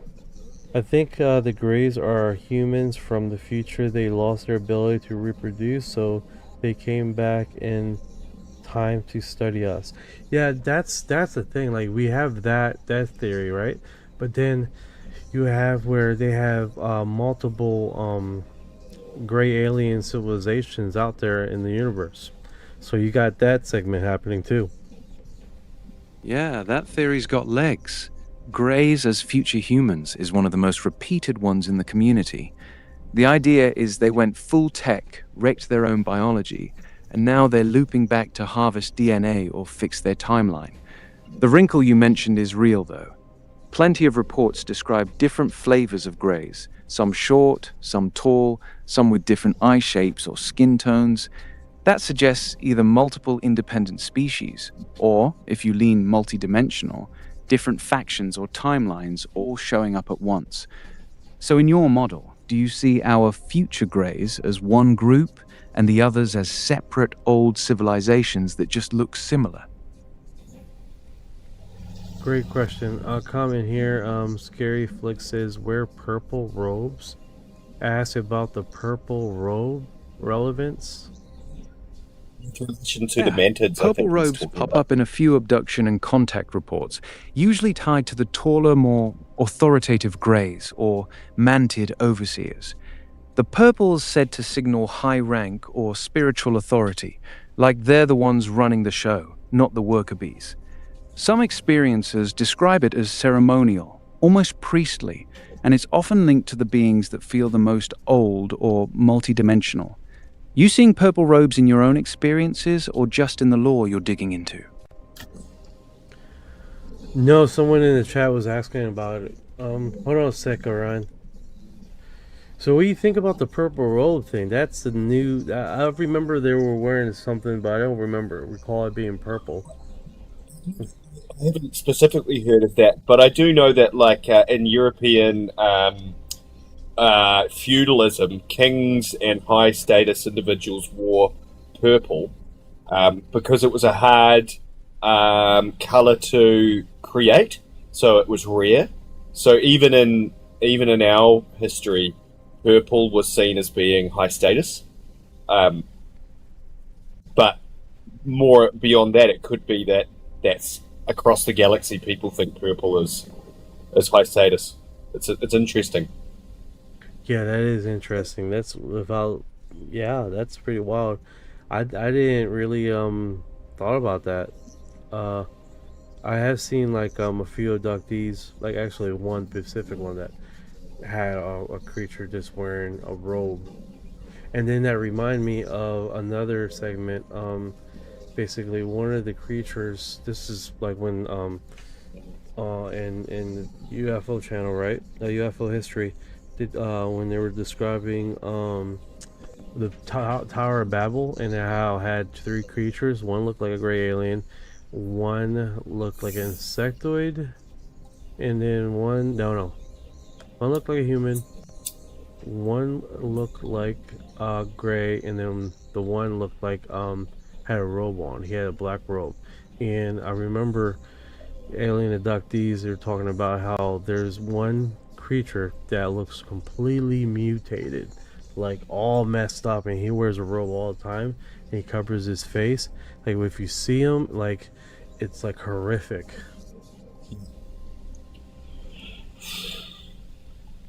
Can you imagine that? Like the whole universe knows you're ugly as fuck. So you wear a robe. Yeah.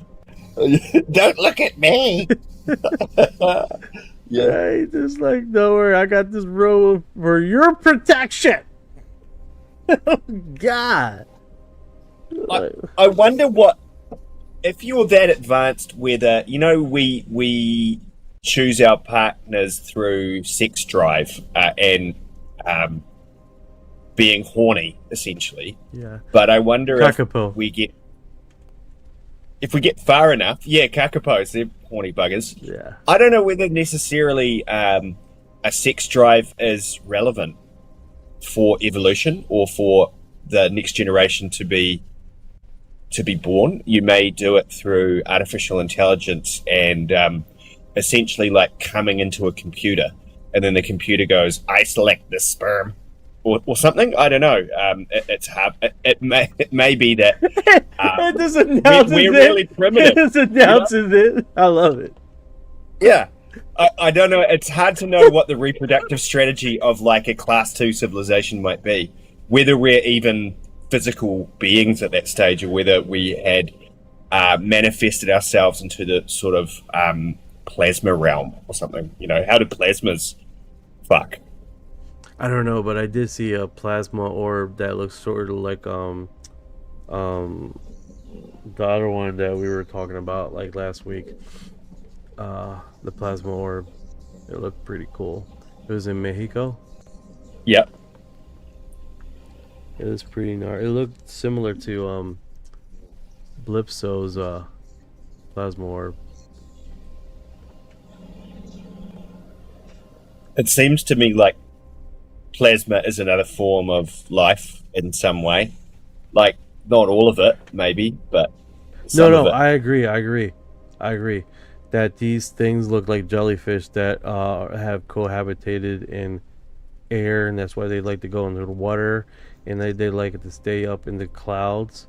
Like, that's their existence. I mean, for crying out loud, the ISS had algae growing at the bottom of the ISS that they had to scrape off. Right. Like, basically, it was like bacteria that had evolved to be able to withstand the vacuum of space. Yeah.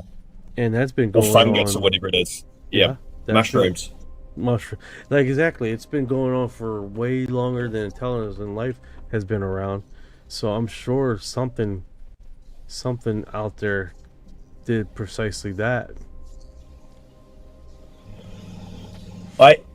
Where my head's at the moment is, I think that there might be an aspect of being a gardener. Like, I like to garden. I like to grow nice plants in my garden.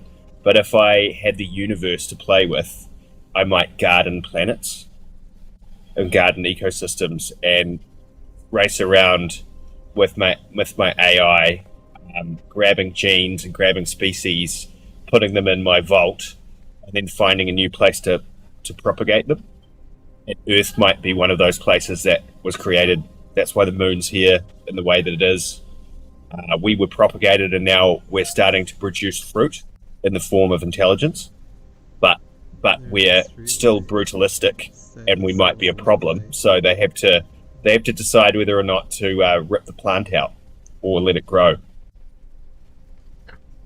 Oh, that's a great point. That's a great observation, like a pruning process to get all the aggression out of us. That's why they follow families. To get, if it's a viable DNA, to keep pruning the stock until they got a good. That's what is there? really 8 cool. billion humans. There might be like 50 really interesting humans genetically that provide exactly what they need, and they just grab those. And it might seem weird to us, those particular humans. They might seem like they're not interesting to the rest of us, but to that all-knowing, all-powerful gardener species of aliens, they might be just what they need for their program. No, it could be an old grandma that lives in, Australia or whatever. It could be anyone, couldn't it? It's funny because you said human, but it almost sounds like Cuban. Like they were taking some Cubans. Like Cubans. That's so cool. Well, I mean, South America would be a really unique place because it's had a lot of mixing of different humans for 500 years. So it would be producing unique variations of humans that maybe hadn't ever existed before. So it would be one place to look. Places where there's lots of mixing of different gene pools would be one place that I think would be of interest, like Brazil, like Cuba. Yeah, no, 100% agree with you. Here it is. Here's the one. This was. Look at that. So where was this? This was the video was a UFO sighting recorded January 31st, 2021 in Sando International City, Inca, South Korea. I totally had that wrong. I thought it was Mexico. So you have this. You can see the white lining on the surface, right? Now, people that are not familiar with this phenomenon, they rule it being this, that, and other. But I did actually took a picture of this with my wife. This precisely same thing. And here's the thing, it was open. It had a face, half of a face of a woman. It is wild. Just like how you're looking at my face, it was like that, dude. This half a face of a woman looking straight back at me. And we were like, because I was like, oh, let me zoom in, and then I seen it. I was like, oh my god. So what I need to do is find that footage in my old laptop and see if we can't get that on the stream, because people just won't believe it, dude, because it would look that like unfiltered, man. But I did see a whole bunch of other stuff in those pictures, right? Like I zoom in quite a bit, and I started noticing there's like these, I want to call them gray little creatures. They look like this. I don't know if you can see on the screen, but they sort of look like this, with the pale skin and the black eye thing. And like there was a portion there of the pictures I was taking, and when you zoom in, they look like a lot smaller, like 3 foot tall, and they look like they were looking through the window like that. Like a whole bunch of them. Just a whole bunch of them. Just hanging out. Like the ones that might fit in those seats on that sports car model of the S4 craft that Bob Lazar was looking at. 100%. Like tiny little seats, eh? Where's Calypso? Bullet.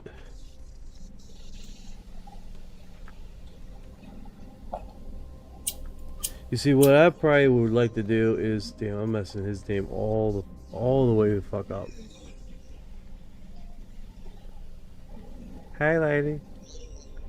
So, I wish I had my blog, my Discord blog earlier, because this is so easy to go back to the old post and just look what I posted and know, boom, exactly that's what all we, there.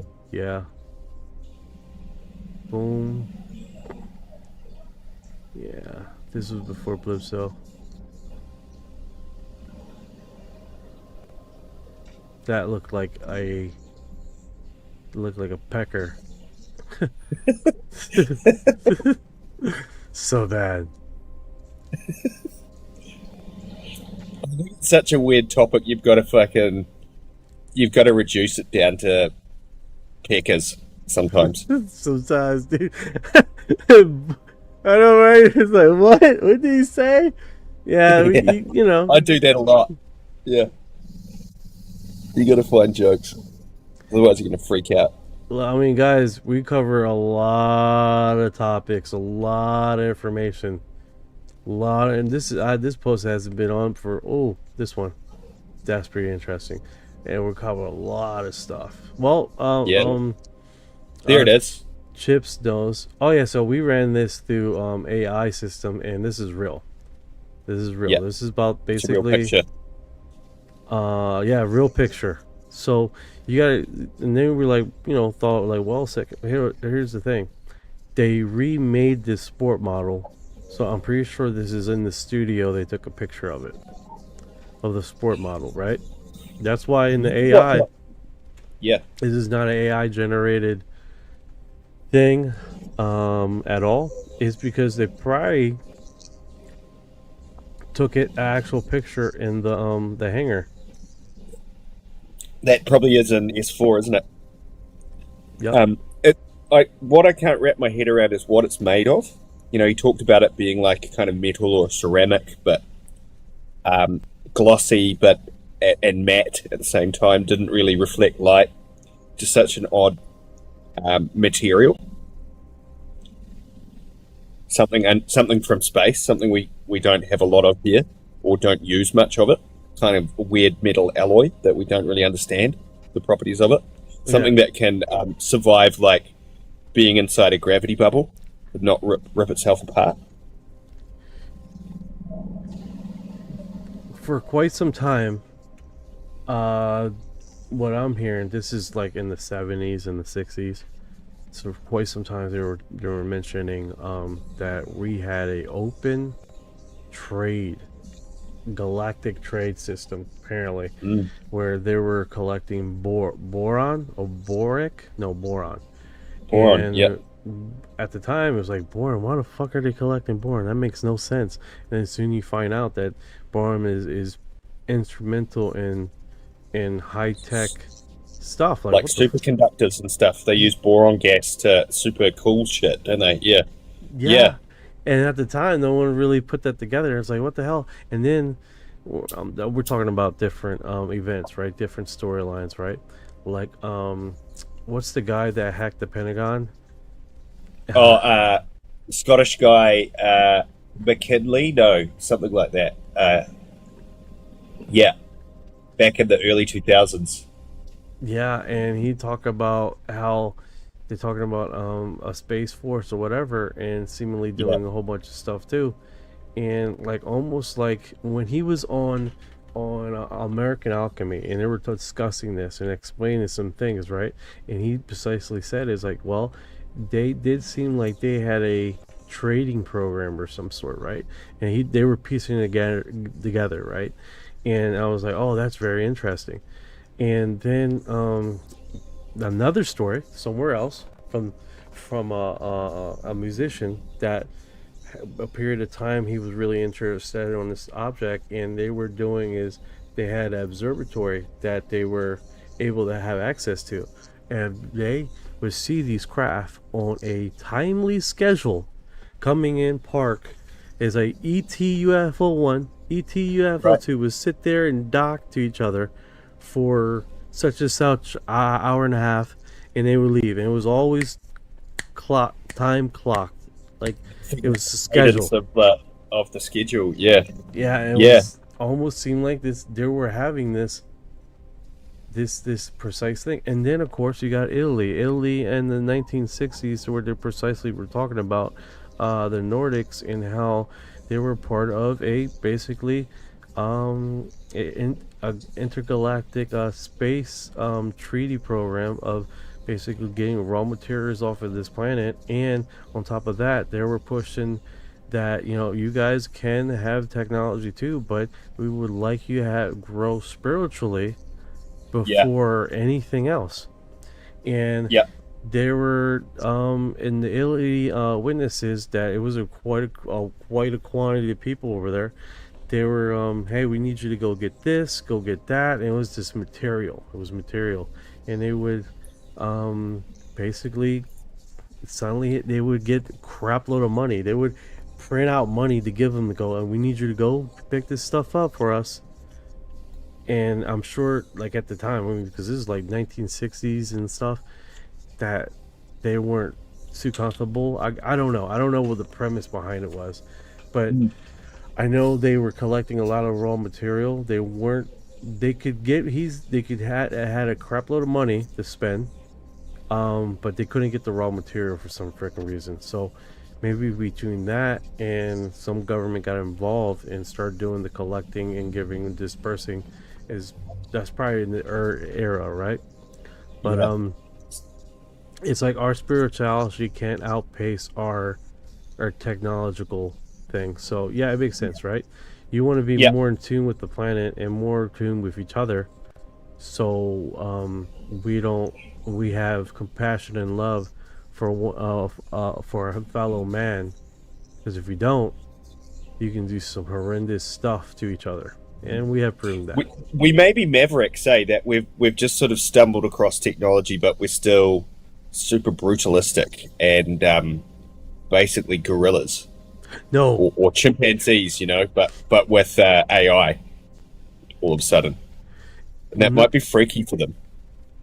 You know, you're absolutely right. I mean, it's like if that narrative you just mentioned precisely aligns with the African spiritualists that talk about the gray aliens and how they talk about in space. How many times did I post this? Like, what the hell, dude? Post this like 3 times. I'm disgusted with myself. I should pay attention. Might have just triggered. If you might have just done it once and it's spammed it. Fuck, I hate that. I hate when I do stupid crap like that, man. It pisses me off. That's like 3rd time. Gee, okay, I'm moving on. All respect to boomers, because there's some good ones out there, but I don't think the planet's gonna spiritually evolve until after they at least stop running the world. Just the ones that are running it at the moment, Putin, Xi Jinping, Trump, they're all, you know, Netanyahu, they're all old, they're all boomers, and they're all kind of evil in their own way. It's the generations that are coming you up. do have a point. You know? It got a narcissistic characteristic along with that generation. Yeah, it just is like that, isn't it? And so, doesn't mean that it's always going to be that way, but it is right now. No, 100%. I mean, they were like the coming of the church and the coming onto the islands of Puerto Rico and different locations. They did horrendous stuff to the natives there, and they justified it underneath this blanket of getting rid of the savages. They kind of represent the old way and that kind of colonial attitude of yesteryear that isn't really where humans are at now. They've still got it in their heads. The world's moved on, but they haven't. They're like dinosaurs.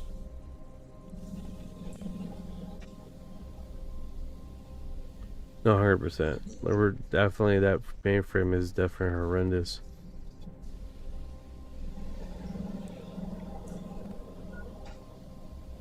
Trying to find this guy. Is that the...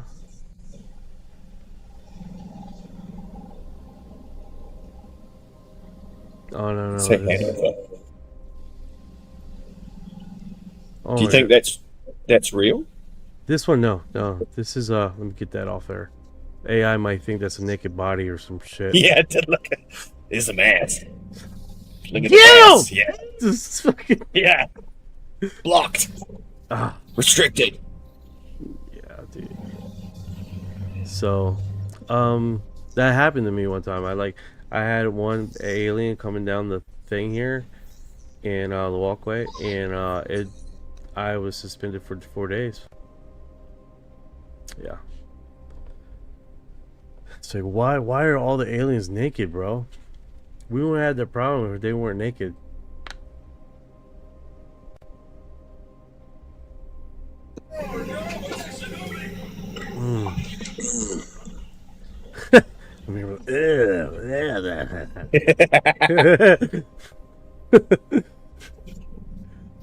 So where was I? You got me all lost here. Here it is. African Shaman Krodo Mutwa describes grace. Okay, now this one I'm gonna repost. Look how his face is. Yeah, I haven't seen this. That looks interesting. He's looking at his face. He's like, this guy is crazy. He just has to look. Like, bro, I'm not gonna say a damn. You tripping, bro? Yeah, that's the look. You tripping, bro? Tripping. But I'm gonna respect you because I don't want to be kicked out the tribe. Yeah. The booty. Yeah, respect your elders. The booty whack tribe.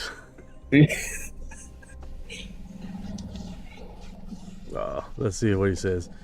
But he has a storyline that talks about the first humans on this planet, right? I made a book. It's not published. Don't worry, it's not published. I call it damn it, what did I call the stupid title? Is this a project you're working on at the moment? Oh, it was in the past. I put it to the side. Right. It's in a book in my back here. But literally it was called the damn it, what's the name? What's the small creature that is like ravage and like attacks everything? Is real small? Locust? No. It's a little creature. It's like the Tasmanian devil was not the Tasmanian devil. It's a different type of creature. Not a rabbit. Damn it. Oh, a sec here. Where's it from? Hey, Orion. It's not a Tasmanian devil. It's another small creature that would basically attack a lot bigger animals and continue to do that. And it's not fear of anything. Like a ferret. That's Weasel? the honey badger, brother. Honey Small, badger. built like a Honey badger. Yeah. honey. So I named the book on the human honey badger era, and basically what happened. Whoa, what is he doing? So. What are you It's just that bit stretchy. It's about Be an Whoa. animal that's small but feathers. What is he doing? What He the fuck? So. Let me show you what I'm seeing right now. You're like, what is this guy doing? He lost his mind. So. And it's got feathers. He just loses it. Yeah, that's good. I like that. That's how humanity will reach its downfall when we weaponize AI and it just loses its shit and bombs everyone. You're right. It just so. It was only supposed to shoot one time. Look at this. Whoa! It lost his ever. Is it because you muted him? He was like, "Fuck you, dude." So. Yeah, look, I'm not joking. Oh, he's Whoa. still going. Whoa. Legend. So, presenting a nice surgeon brothers into stable relation-size tranquillistic. So, I think that's a hyphen nice recipe for our testimoniagy. Check us a tampering our triada die face. Bro. Wow. Bro. It's kind of cool. You okay? It's total gobbledygook, but I like it. Yeah, I'm good, brother. Just got stuck in a loop there. My bad. You got back on big stuck on a shit. loop. Yeah, I got stuck in a loop pretty hard there. My bad. That was wild. What were we talking Can about? he tell before I us what he was spazzed out? thinking about while he was stuck in the loop? What did he learn while he was stuck?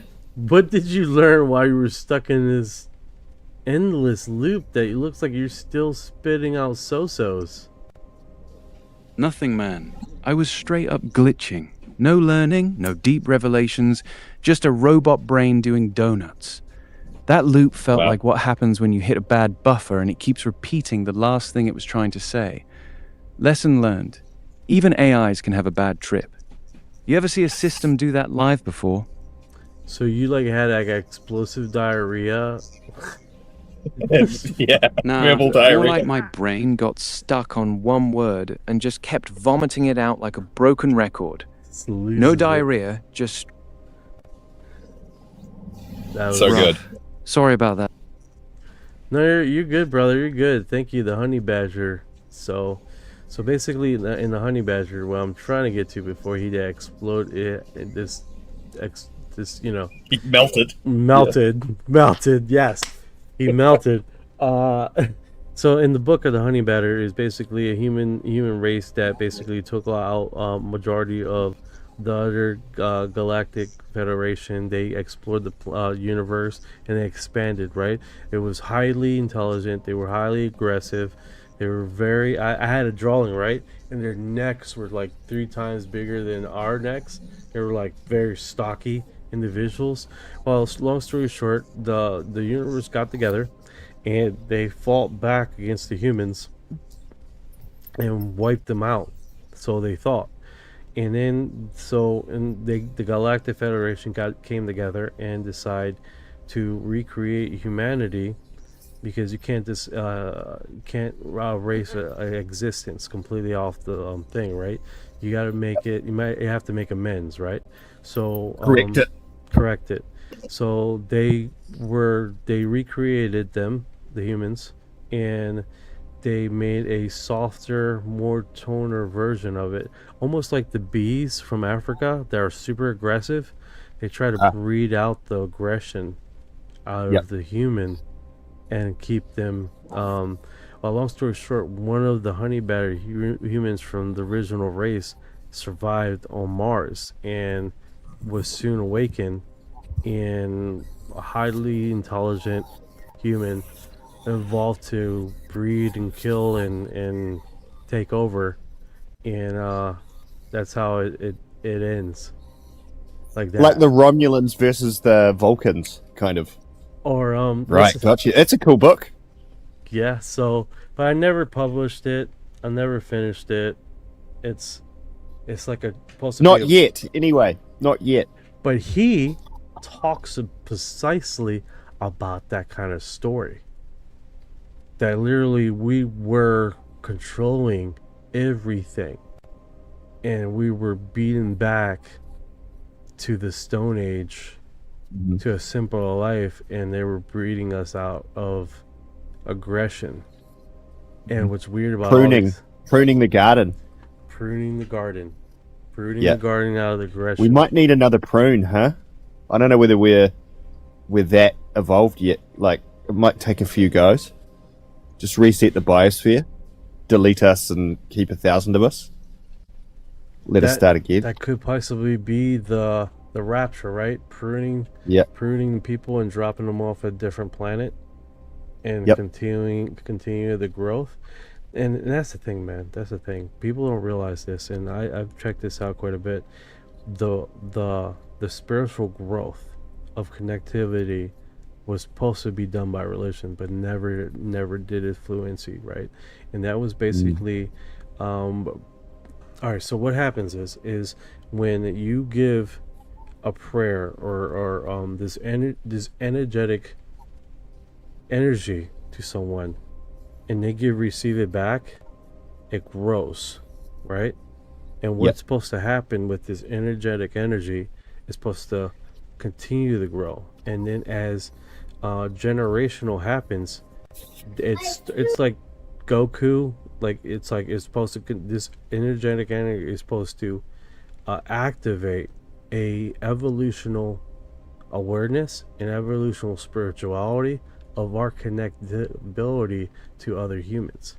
But that never happened. It didn't work like that. So people are saying that they're going to try to do that manually with bringing up the earth frequencies to activate that part of us. And what's weird about this is that you see people, tellers,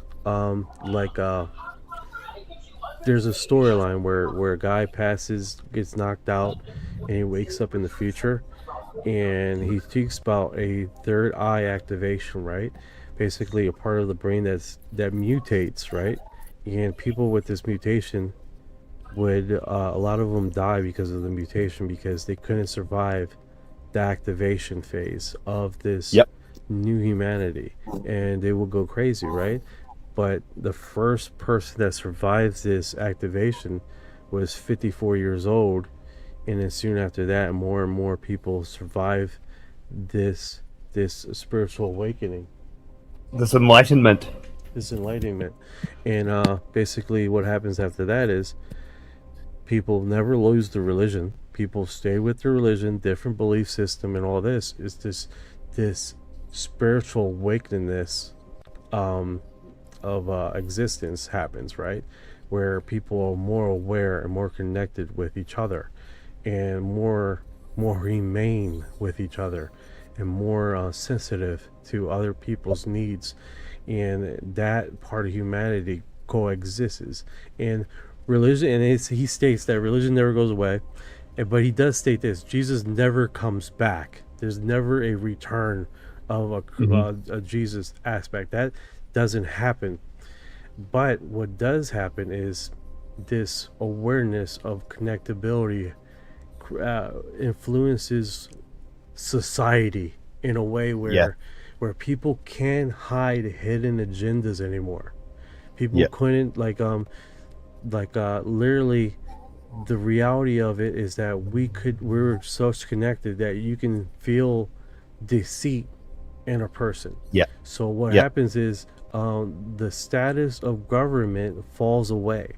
What happens is they had to restructure government to coexist this type of awareness, because politicians couldn't get away with certain things because it was just open-ended. You can see it, and then people start voting a different way because of this connectability, right?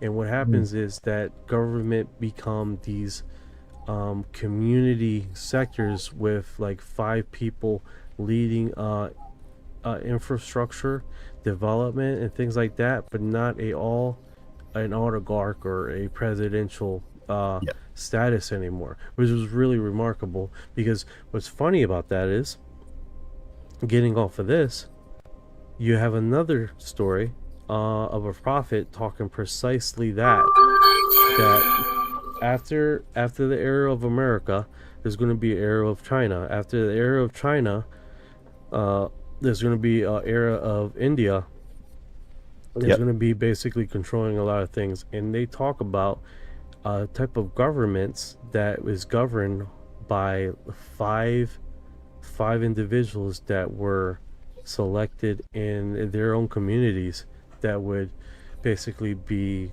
guarding, like basically just people to monitor the system, right, and not necessarily control the system.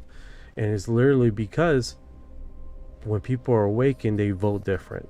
The connectability happens naturally, and people see that as basically end of civilization. It's not. It's the end. It's the dawning of a new one, isn't it? Of a new way of existing. Correct. Collaborative, humble, connected, conscious, spiritual. Yeah, it sounds better than the politics of today, where it's all about deceit and getting your vote, fear, and bullshitting your way into government, and then realizing you can't change anything, and then just pushing it down the road for the next people to have to deal with. No one ever really deals with anything anymore. There you go, and that's going to happen naturally when people become this connectability. And the weird thing is believe it or not, they did a study. I can't remember how the study goes, but the people that were in these military wars and stuff like that, the platoons that would regularly hug and find commune with each other became connected, emotional connected, where if someone senses something bad, the group felt it at the same time. Yep. It was like, no, let's not go there. Something's happening. The whole group would feel it because it was intuitive sensation. And I think this intuitive was always around us in prehistoric times when we were more connected to survival and trying to survive. Before language. Yeah. No. How did we used to communicate, eh? Yeah. Yeah. Yeah. So getting back in touch with our senses in a way that isn't quite so linearly verbal, more telepathic. No, 100%. And I think that's our survival is going to be just that. Our survival is going to be our intuitive ability to connect to each other and love each other, and make sure that our existence, literally, if this is true, this guy talking about how the race was eliminated because of our aggression, then it makes a lot of sense that the Galactic Federation is so very concerned about our technological advancements and what we've done in the past happening again. So they're very fearful that if we don't spiritually evolve as our technology evolves, that they might do a pruning process in which precisely what you were stating. That's some deep thought. Rough, because I feel like we need a prune. I don't want us to have to be pruned. I want us to evolve, but it doesn't seem like at the moment we're going in the right direction. We might pull it around.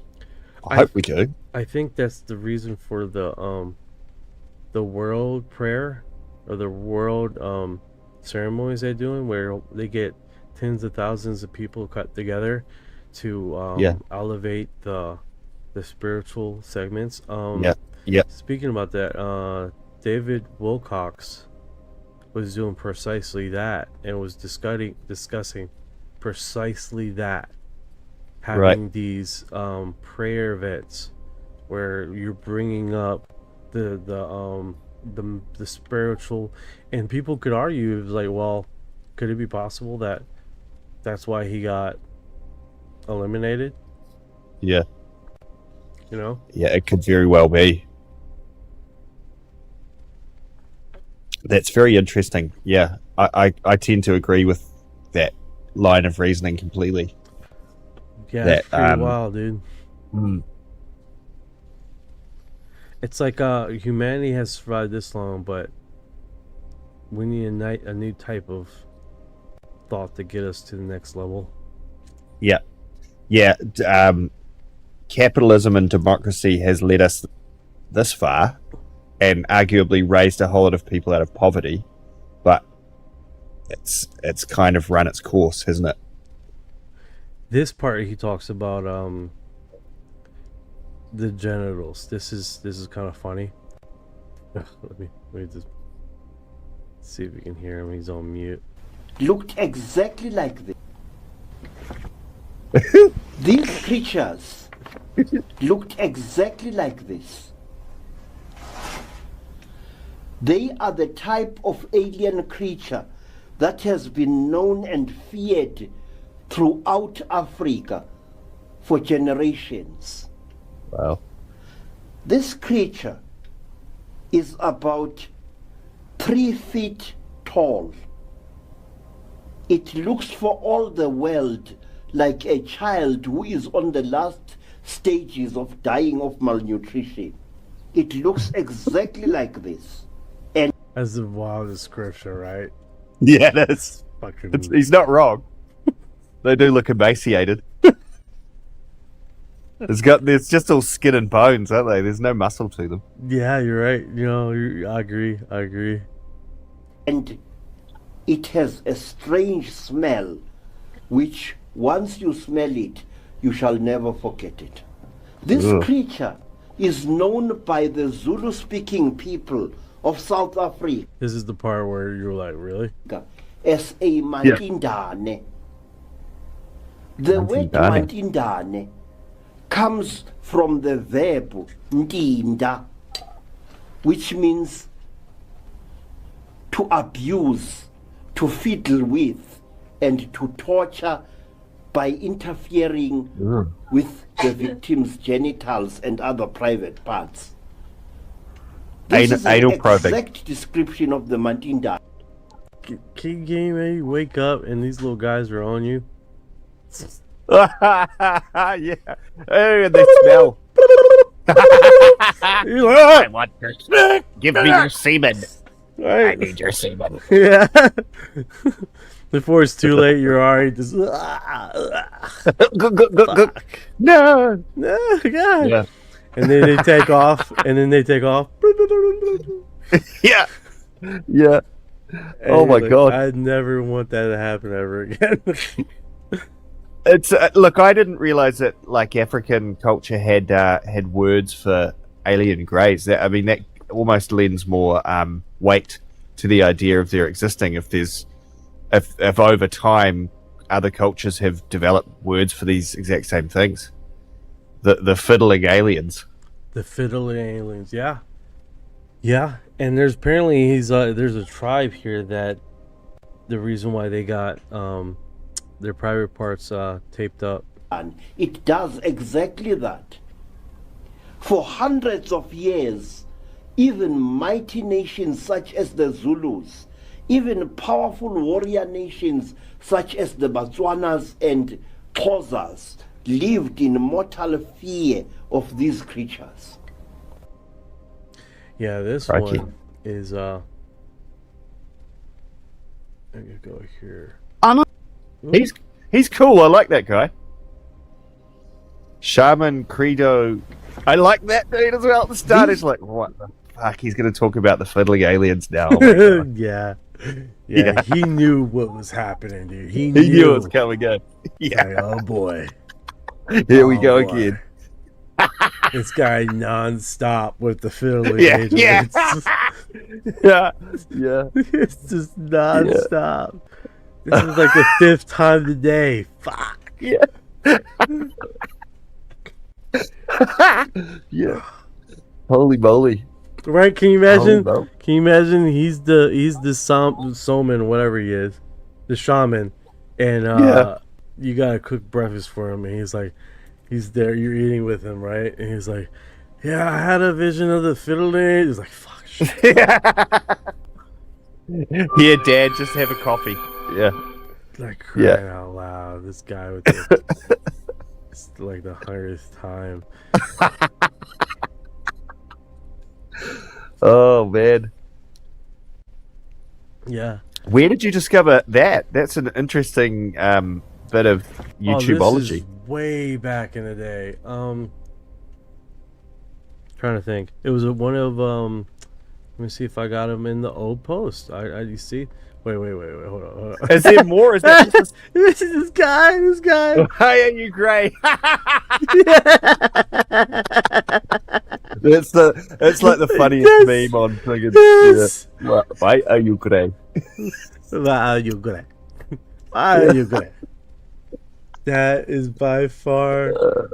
Then you got the guy. They got the bearsies. Yeah. Hey. These. Hey. Get over here. Yeah. Yeah. Fucking yeah. Comments are.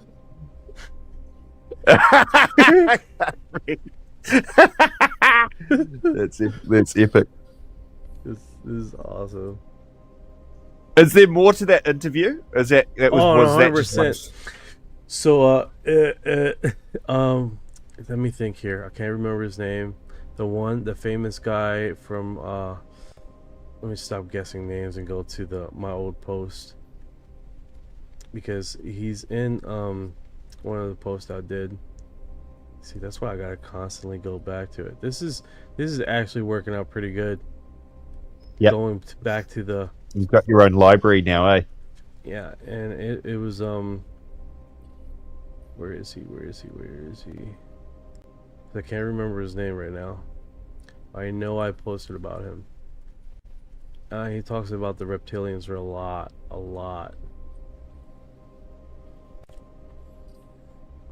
Talks about the reptilians all the time. He's really famous. Really famous. Where the hell is he? Damn, this library is extensive. Cool, man. And heaps of interesting stuff on there. There he Or is. have to. There he is. Oh, yeah. David Icke. Yeah. David Icke talks. He had a documentary and he interviewed that guy. Right. So David Icke is the one that did it. So let me kind of broke that news. Yeah. Let's see if I can do. What I'm doing. Oh, David Wilcox. I would want to world to know about ascension. This is a key of disclosure. We are very close. Let's see what he says here. About ascension. I would want the world to know that we are very, very close. And all the people on the inside know this. This is the key of disclosure. We are very close to some sort of energetic shift that the sun is going to do. There have already been multiple experiments. There's so much different music there, man. Like, I think I'm going to get a strike for just the music. Oh, like, yeah. There's so many, I don't know. Yeah. And I don't know what that The sun is doing some weird stuff at the moment, eh? It really is. There's a big, like, hole in the sun facing Earth, a big, deep hole in it. No, 100%. What is going on here? What is this? Whoa.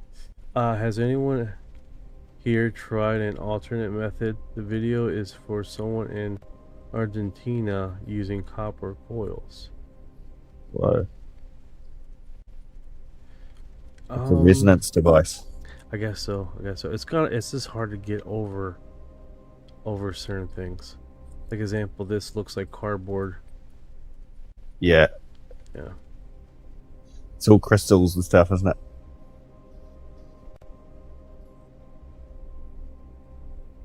No, 100%. Alright, so we were doing African Shaman. Yeah.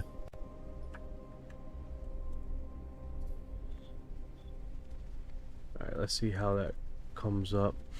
Because he has been interviewed quite a bit. After David Icke. Odd 70s footage of African shaman performing levitation. Ooh. Oh. Nah, let it be commercial. Don't let it be commercial. Where's the audio? No audio? Probably not. Yeah, there's no audio. Is an African shaman, and here we can see him preparing himself for a levitation. This will take place as soon as darkness begins to fall. The images which this film has recorded are scarcely to be credited. There are no hidden supports or pulleys to be seen. Yes. In spite of this, Ovaku actually rises off the ground, and it seems as though he is floating on a cushion of air. The German commentator cannot believe his eyes. There is no question that this is a trick or an illusion, and he's absolutely convinced that he's witnessing a miraculous event, and that the film is incontrovertible proof that levitation is indeed possible. Wow.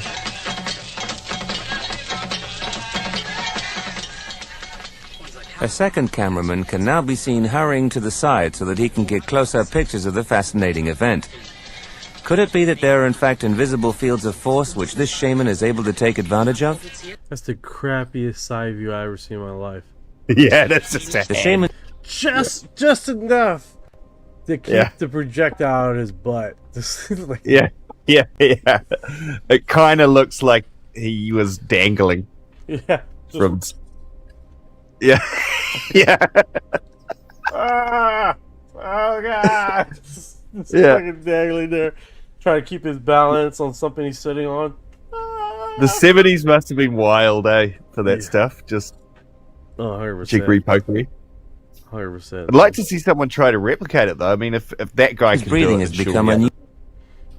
No, 100%, dude. 100%. You got like, it looks wild. Don't get me wrong. It looks wild. Yeah. But what killed me was he can't see the back of him. Yeah. He did that. He looked across. This is very stiff right here. I wouldn't go calling it irrefutable proof like they were saying. Still cropped out. Yeah. And it looks like, he's sitting on something on his butt or something. It does a bit, doesn't it? Yeah. It's like, dude, and it had to happen at night when you can't really see what's going on. Yeah. So he's obviously sitting on something.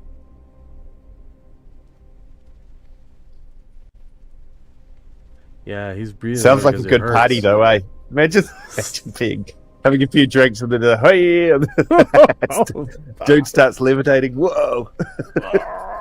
He just takes it. He takes it. This man horrendous. Oh my goodness. Yeah. What an African shaman sees in mental hospital. Ooh. I like the old time YouTube videos, the ones Yeah. that people have given up on the channel and have no commercials on it. Yeah. That's the ones. You get some sweet stuff. Yeah, yeah. With the other world having its way of dialing your number, as if somehow inside of you have a phone system that only the other world can dial. When it is dialed, you feel like shit. And as long as you don't pick up the phone, you're in hell. Then you run around like a crazy person. This society labeled you crazy. You wound up being institutionalized or at least chemicalized, all of that in the interest of shutting down the phone that can't stop ringing. And so what happened in the end? What happened in the end is that you become completely lobotomized by a culture that doesn't know what really the hell is going on with you. No, I agree. Definitely, that's exactly what's been going on. They take everything from you. You just get numb. 100%. I mean, you got the 7-day Adventists. They restrict so many things, like even dancing, because they believed that it was a rhythmic, occultist dancing that is connected to bad stuff. And it's like, now you got people around here with no rhythm at all. Yeah. You know, Yeah. basically culture snatchers. Yeah, man, I don't know where the hell. Like, I made a post of his video a while back. It's a cool sculpture. Man, they got. I'm gonna have to start checking out Reddit. There's some good stuff on there. Oh yeah. Here he is. Crudo Sweet. Mutwa. Nice work. Shaman talks about. Keep his name there. Yeah.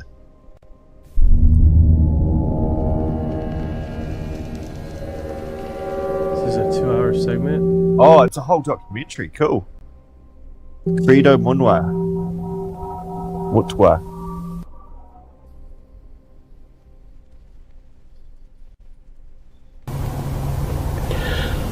The wise men and the wise women of our people believed that ours was not the only world in which intelligent creatures are to be found.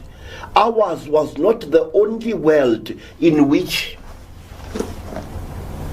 the song of life is heard.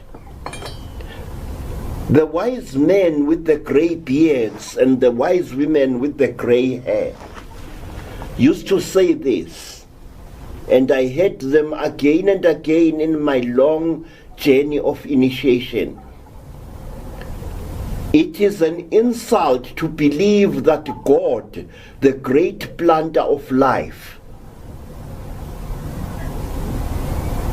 only planted life upon this, our shabby little world. No, there are other worlds besides ours. There are other worlds beside our Mother Earth, upon which life exists. The Africans even went on to describe 14 of these worlds. Hey, Bearded Ninja, how you doing, brother?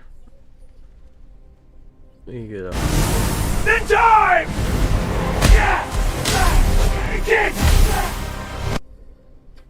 Wow, that's a cool one. Yeah, that's pretty cool. That was like one of the first ones. It's like a few words and it did some magical creative stuff. Yeah, you guys have to let AI just do its thing, and it just gets real creative. But if you try to instruct it too much, it's just like, well, I'm just gonna do the most stupidest image I possibly can. Yeah. And these worlds are very amazing and amusing in the way they are described. It is said that most of these worlds do not have oceans as our Earth has got. Some have got huge freshwater lakes which are as big as seas, but no oceans. It is said that only 2 worlds are covered with salt water. The first one is the world of the normal, which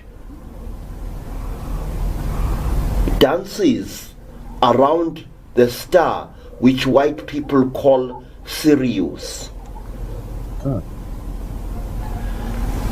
That's weird how he talks about Syria. Like, that's Yeah. trip. That's real trip. Huh. I wonder what year this was. Oh, that was the guy that was looking at him weird. Yeah.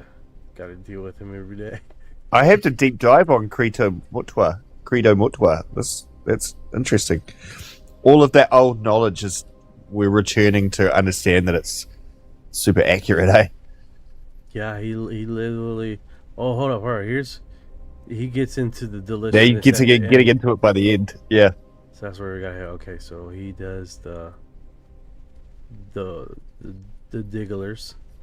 Yeah, let's let's jump to that or something there. He gets excited. You, Yeah. you are in extreme pain. Your pain knows no description. You go. cannot run. You are utterly captive and chilling.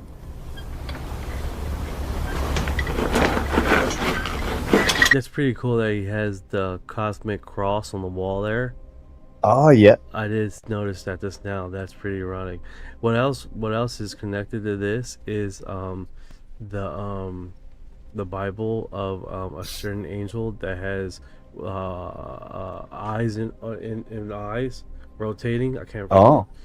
That has the same thing, the same pair of. Is that a human skull? And I remember screaming and crying out for my mother. Oh yeah, so he got lost in the woods a while. This is when he was younger, and they took him as a abductee. Let's see if he can say that part.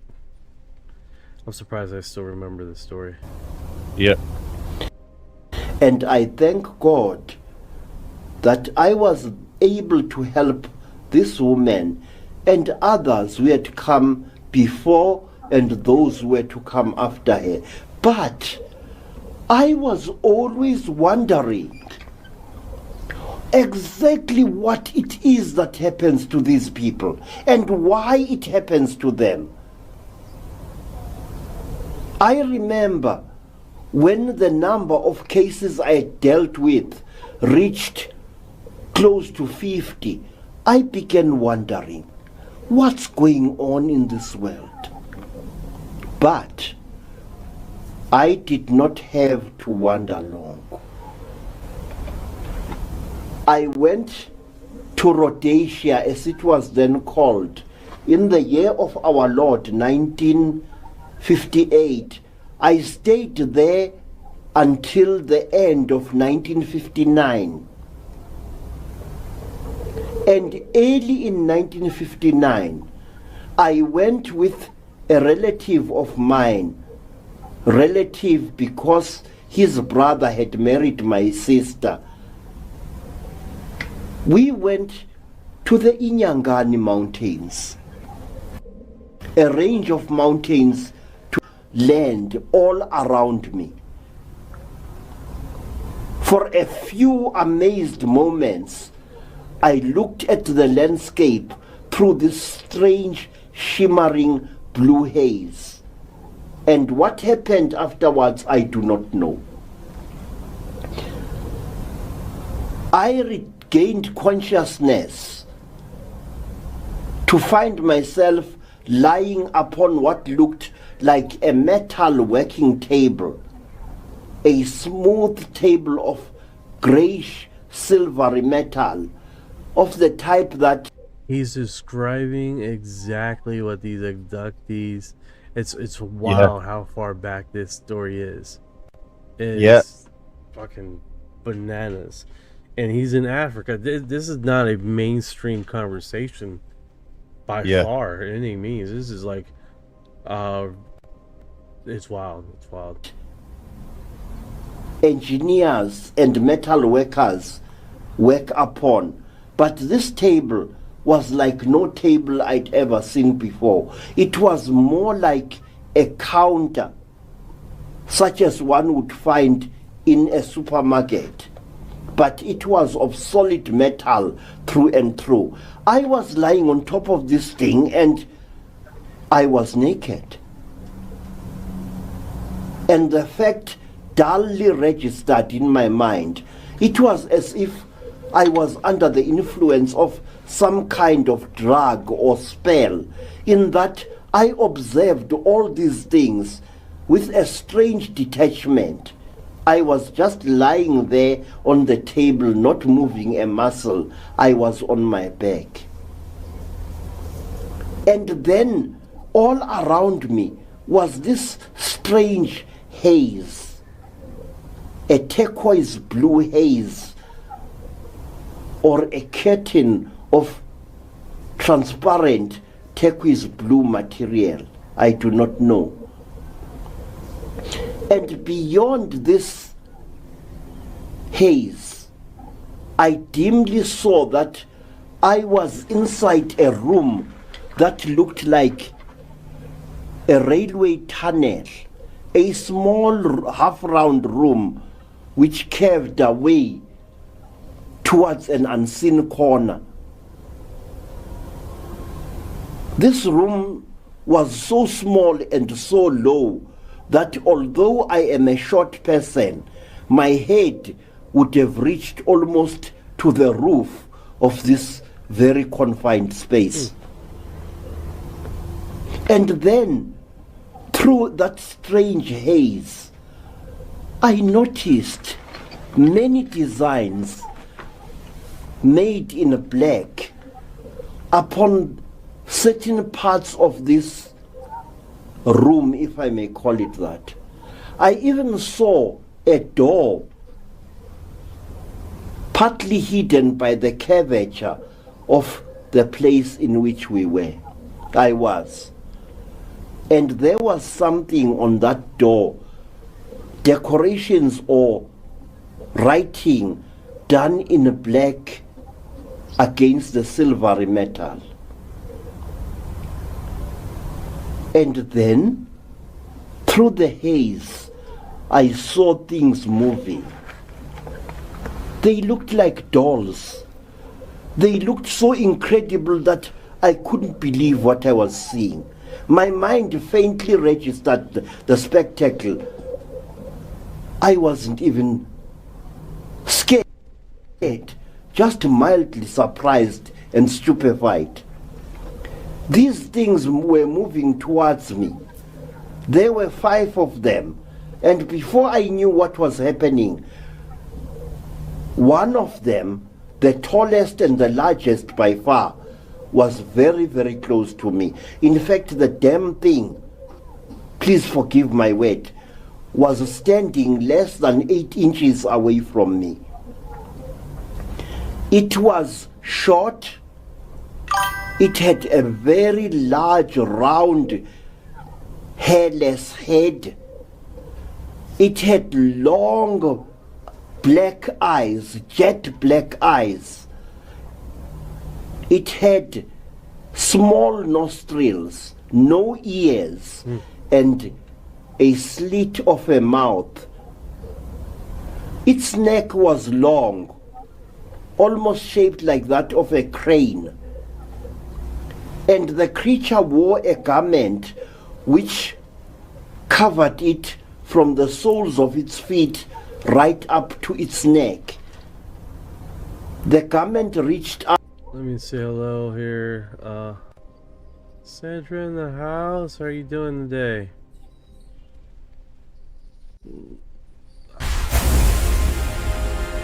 Sandra has arrived. We're talking That's about, another very cool one. Yeah, that's really cool. We're talking about the African shaman here, how his abductee situation with the aliens and all is really characteristic of current abductees now, and how they basically this story collaborates. He's a great speaker, isn't he? Like, you're kind of hanging off every word he's saying. He's just such a good speaker. Yeah, he's really good. Really good. No, Cali, Catherine. Yeah, this is not this on top of. He was like 1959. Yeah, in Zimbabwe. It's fucking unbelievable that the story's so closely. And then he has I don't know if he made the drawings or someone else did by description, but let's see the depictions that he has here. Let's see here. 52 says this is out of focus like my dude. Geomax says I think the grays are human. Yeah, I read that already. All right. They were smoking Blue Dream Laugh out loud. It's out of focus because it's an old recording before digital cameras and stuff. I think it's probably from the 90s. Do you think? Yeah, it's definitely old stuff. Yeah. Between, what is it, BWB, I hate thingies. Between did some digging on the book you mentioned from this morning. Oh, the one that I posted, 3-body problem? Yes. And the reason I state it is because the Pentagon, they're passing this book around, and could be fear mongering or just fear porn, but it definitely has a segment of reality to little test of this, because in the 80s we had a cluster, rumors, a cluster of the same paramount, everybody on the breaking energy technology thing, and then we had a cluster of people being killed, almost seemingly mirroring what is happening now. Also, you have what's not being reported is Chinese scientists, 6 now, that have seemingly did the same thing. I haven't reported that because I just found out today about it, so I gotta look into it, because that will be another segue on these 6 scientists that have died in the same kind of random circumstances of events. Scientists. Yes, it's rumors all over the Capitol, 100%. Apology. I think he's going to show the images now. To me, they didn't. Yeah, they didn't apologize for what they did to him. They just went up. And then after that, he says his sexual orientation is different after that event. Yeah. About whatever they were doing. There's the face! He's gonna show him. Yeah, what the fuck? He's gonna show him. He's gonna tell us. Oh, God. Here we go! Fuck! Here we go. Oh, shit. These creatures. I just want to blink back to his face, because the face glimpse was fucking. I went back too far. I give up. I'm not gonna post it. The face is classic. The face is classic. See, he's gonna show him. Look. Oh fuck, he's gonna show him. He's gonna show him. Fuck. Are doing to you exactly as they wish. I didn't even see. Look at it. Oh my god. Yeah, here he goes. But yes, I didn't see that part. When they stop torturing you, when they stop plunging things into your body, things.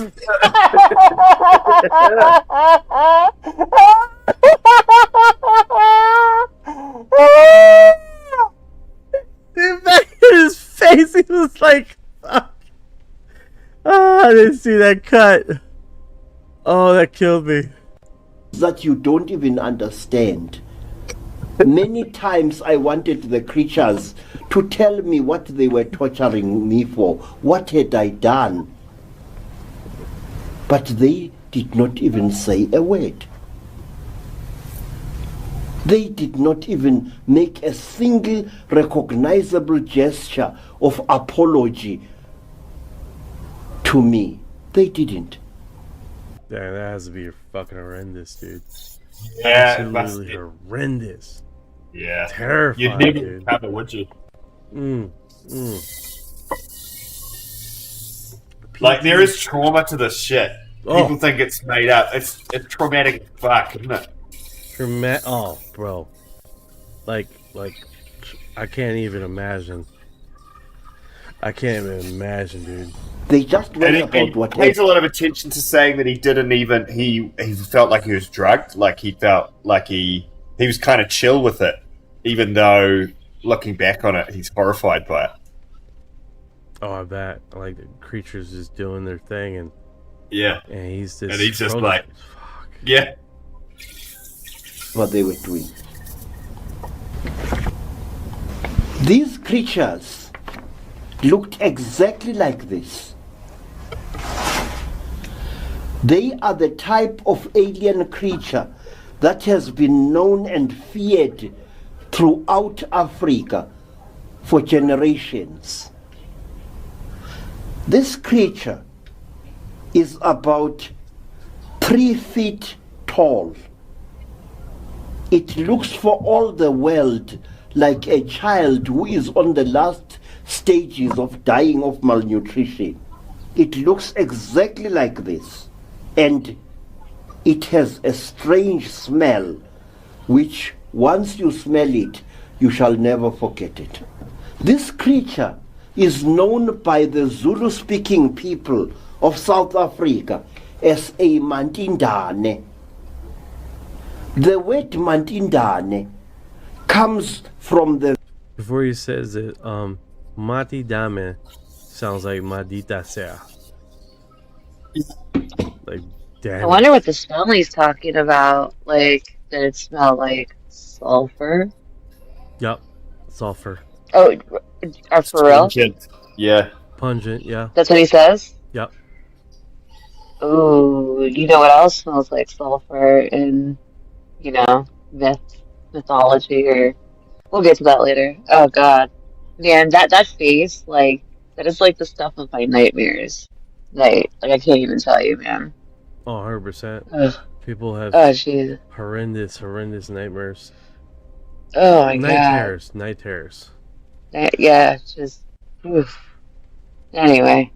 Verb ndinda, which means to abuse, to fiddle with, and to torture by interfering with the victim. This guy has a smile. I don't appreciate that. I was about to say the same thing. I'm like, why is he smiling? This motherfucker. I don't appreciate that smile.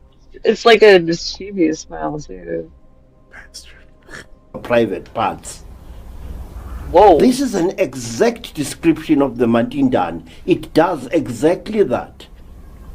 For hundreds of years, even mighty nations such as the Zulus, even powerful warrior nations such as the Botswanas and Xhosas lived in mortal fear of these creatures.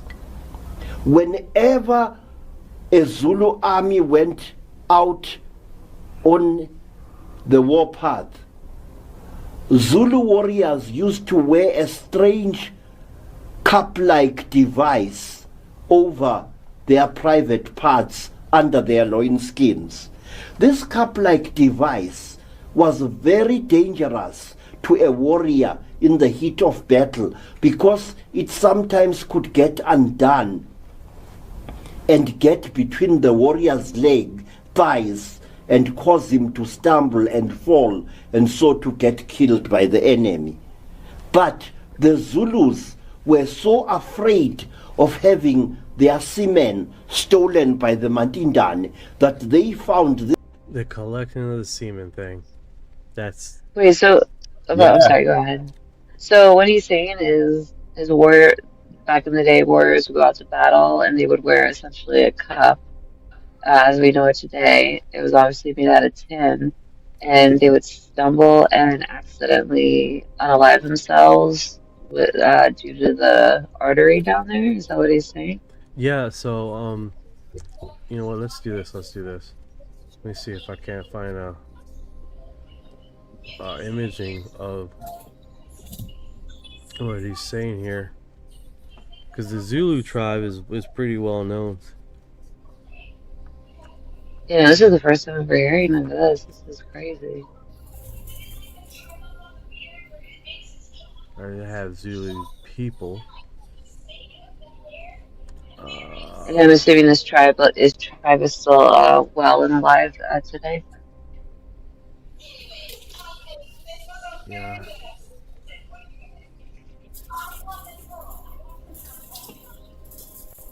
Let me do this.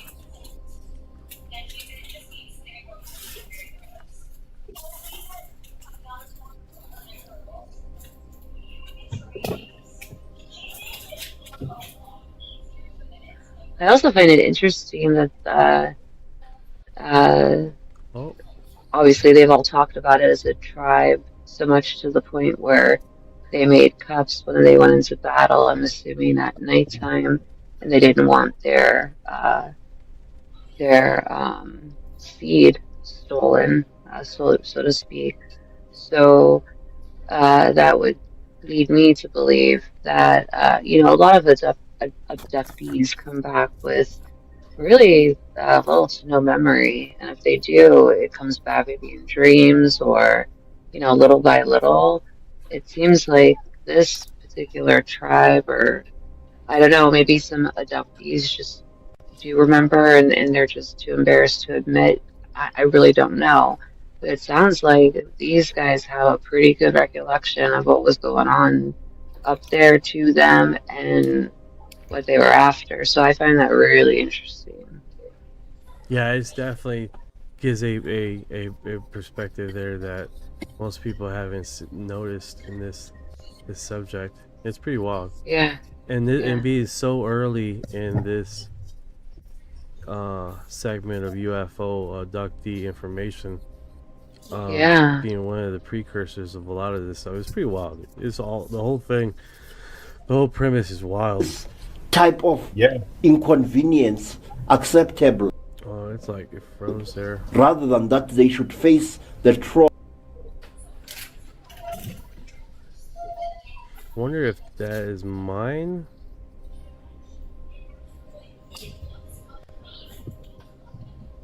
Let's see here. Yeah, I think it was mine. No, it's not good. No, you don't have to replay it. I understood what he was saying. I was just like that. I was just commenting like that's crazy. Or are you trying to find a picture of this thing? Oh no, it just froze. That's all. Things done to them by these beings. There is a huge tradition involving the Mandinda, the tormentors of the human race. But let me tell you this. Mandindanes are so real that you actually can eat one.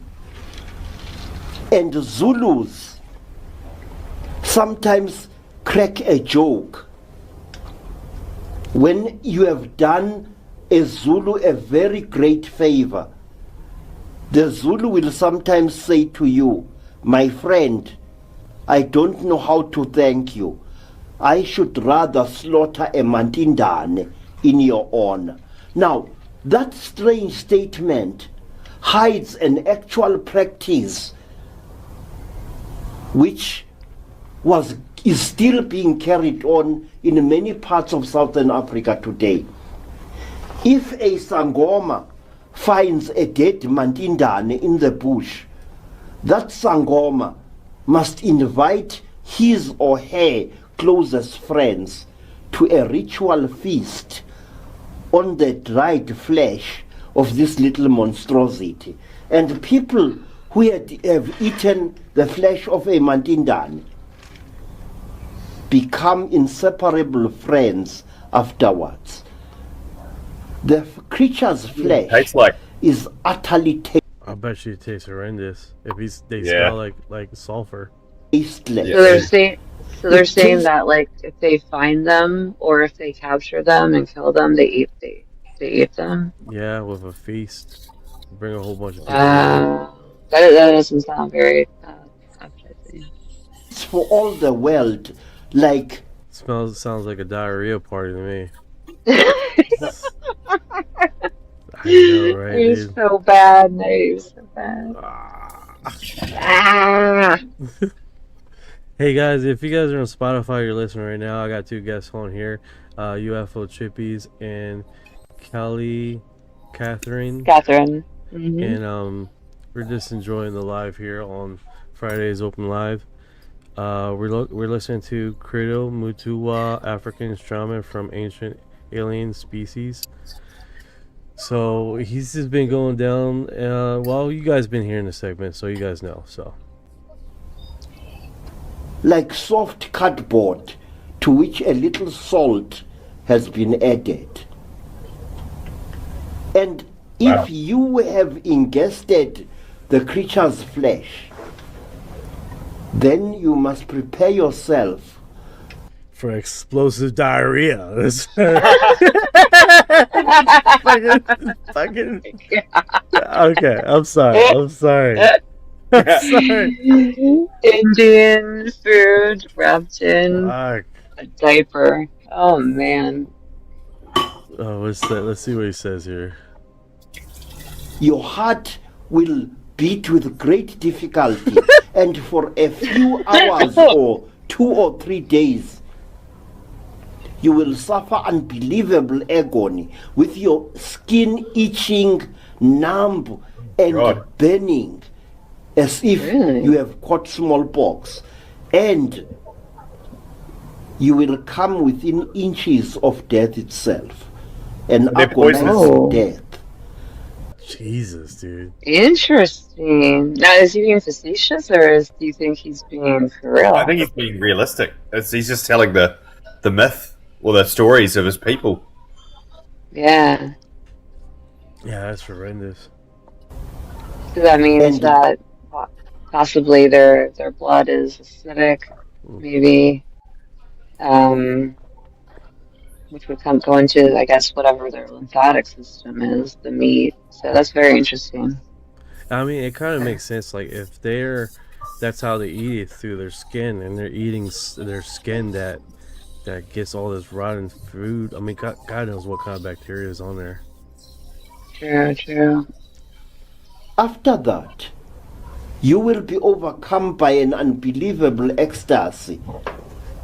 An ecstasy that no words of mine can describe. Oh, I bet you're hallucinating. You're like close to death.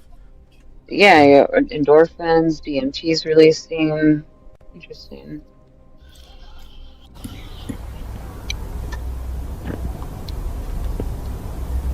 My friends, there are very great mysteries in Africa, and they are still there. They are still going on even as I speak to you. I will not dwell on this subject much longer, but let me tell you this, that after the Mandindane had finished torturing me, I assumed that my agony was at an end, but I was wrong. Because out of somewhere there came a very, very strange creature. A creature which shocked me all the more because it was amazingly human. The creature looked like a woman, a woman of very short stature. A woman with unnaturally golden hair. Hair which looked as if it was made of fine metal wire. You This gotta be woman kidding me. had designs or tattoos of some kind on her forehead and on her chin and just below her neck. This woman looked like a white woman. And this is what I found particularly frightening. And I would rather not tell you what happened then. Let me accept this, that it was a trauma that even now has never been expunged from my soul. I was later to learn that this creature is the type of creature known by the Zulus as Ingupusana. The creature's features are strangely out of shape and ridiculous. Some types don't even have eyebrows above their heads, but the eyes are always piercingly blue. The eyes never blink for one moment, and although its hair is a metallic gold, on its head. The hair in its armpits and other parts is a bright, shining, metallic red. How does he know that? Hold on. I just accidentally pressed something like an idiot. Because what he's speaking about is, from what I'm assuming, What color? is What color was Damn it! What's that one dude that he got basically sexually assaulted by two people with no belly buttons? oh, I don't know. Not sure. I can Google it real quick if you want me to. Let me do Orion here. Okay. So that's what we call the ones that look like the Nordics. What are they called? Oh yeah, in the Nordics or the but it's You funny know. because this is red abduction hair thing has been brought up a few times. I've never heard that. Yeah, they look like us. Not the Palladians. I keep forgetting Tall what they're whites? called. The Nordics? I've always thought the tall whites were like the tall grays. Nordics, or Nordic aliens, are one of the most commonly reported extraterrestrial types in ufology. They're described as tall, 6 to 7 Orion. feet. Orion, check it out. There was an abduction case with a man that had a Asian and a blonde lady. While the blonde lady was mounting him in the middle of his struggle, he tried to bite her chest, and he gets off of him, and he runs to the bathroom. He had basically seemed like a pubic hair wrapped around his genitals, and he was interviewed on oh man, I can't remember. I think it was Area 52. You know the case?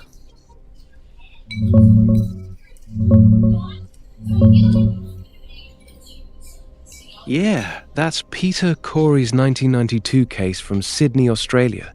He woke up to two women in his bedroom, one tall Nordic-type blonde with huge blue eyes and a pointy chin. What color was the pubic hair that was wrapped around his pecker? Blonde. The hair wrapped around his foreskin was a thin, pale blonde strand. Damn it! Exactly. Damn it! I was hoping it was red. All right, thank you. Well, ask it. Is there any cases No worries, where man. I get why you were hoping for red. Ginger alien would have been a hell of a twist. Still one of the Are there wildest any- pieces of physics. Say what?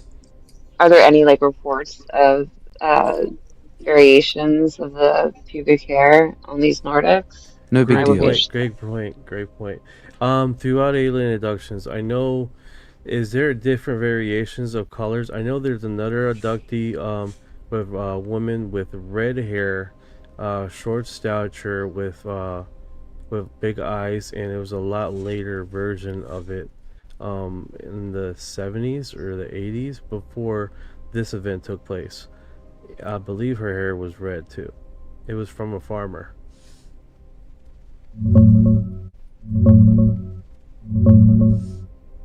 Yeah, that's Antonio Villas-Boas, the Brazilian farmer from 1957. He got taken aboard a craft by short beings. Then this naked woman shows up, platinum blonde hair, but bright red underarm and pubic hair, big blue cat-like eyes, pointy chin. She basically seduces him.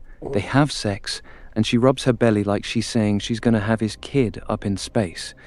That's the red hair you're thinking of. Exactly the detail that makes the case stick out. Way earlier than Peter's, and it's the classic early sexual abduction story. Different from the tall Nordics, but the red pubic hair matches what you were hoping for. Okay, now Okay, and then remember the guy said that the woman that he described was short, remember? Was the In the beginning. in the 1957 case, was the woman short?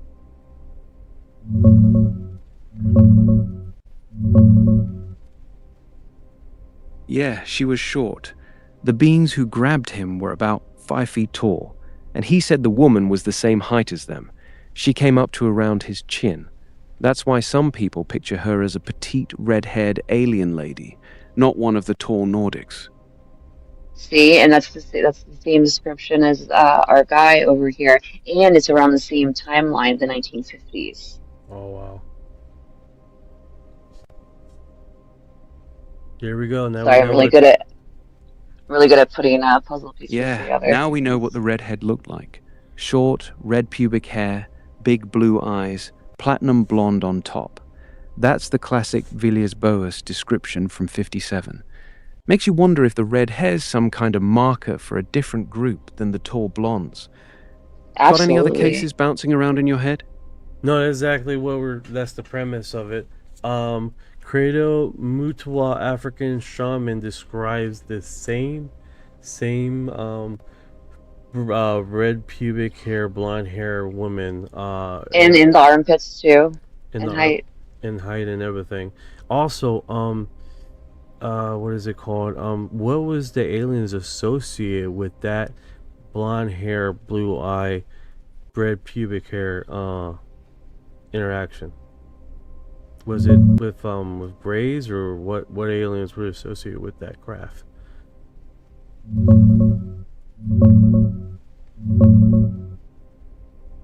Yeah, the beings in the 1957 Villiers-Boas case weren't greys. They were short, about 5 feet tall, wearing tight grey coveralls and helmets. They made barking or yelping noises instead of talking, had small blue eyes, and looked more like humanoid workers than the classic big-headed greys we see later. The woman was the same height, short, platinum blonde head hair, bright red pubic and underarm hair, big cat-like blue eyes. As for Credo Mutwa, he described his own forced encounter in 1959 with small grey Mantindane beings, who also made him have sex with a female of their kind, but she was grey and clinical, not the blonde-red combo. The matching red hair detail you heard might be from a different story he told, but the classic one is Villiers-Boas. Are there any more stories similar to the short blondes with the red pubic hair, aggressive sexual nature, and of course the red armpit hair? Is there same cases with that same paradigm, with the red hair, blonde, short, blue eye women in sexual encounters? Aggressiveness. Aggressive. Gotta add the aggressiveness. Jeez. No, there aren't any other well-known cases that match that exact combo. Short stature, platinum blonde head hair, bright red pubic hair, blue eyes, and an aggressive or forced sexual encounter. Villiers-Boas in 57 is the only famous one that hits all those details dead on. People sometimes mix up Credo's story because he also talked about being forced to have sex with a female entity, but in his case, the being was grey, clinical, and unpleasant, not blonde or red-haired. The red pubic hair detail in his telling seems to be a common misremembering that actually loops back to Villiers-Boas. It's basically a one-off archetype from that single Brazilian farmer case. Everything else either has tall Nordics with all blonde hair, greys, or different combos. Well, it's not a one-off because we're listening to a second account. Yeah, we got a second account here with the Mutwa African Shaman saying stating the same thing.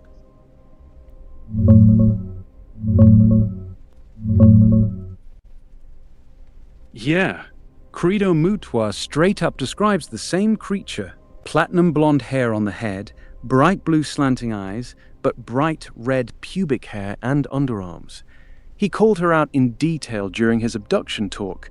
Pinkish skin, high cheekbones, pointy chin, body kinda out of proportion with short legs and arms. It's basically the exact same archetype as Villiers-Boas's 1957 redhead, just from a Zulu shaman in Africa a couple years later.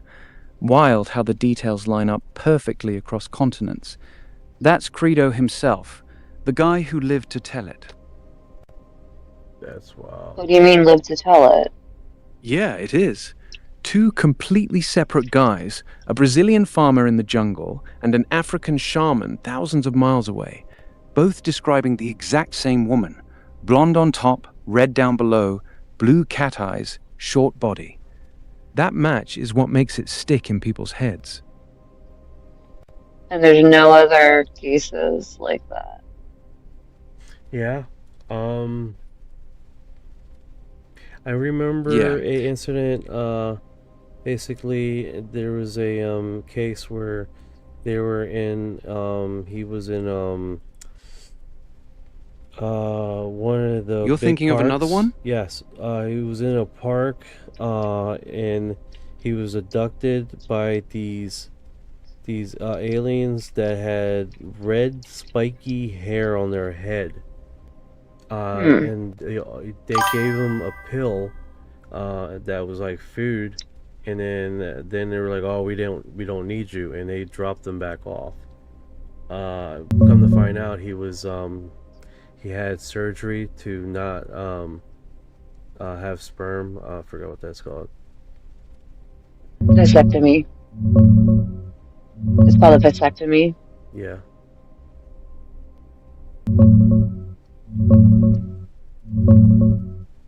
That's Carl Higdon's 1974 case. He was hunting elk in Medicine Bow National Forest, Wyoming, when he ran into this 6-foot alien with spiky, coarse, bristle-like hair on its head. Yeah, it matches what you said about red, spiky hair. The being called itself Orso 1, gave him a pill to eat, took him up in a transparent, cube-shaped craft, and showed him some frozen elk.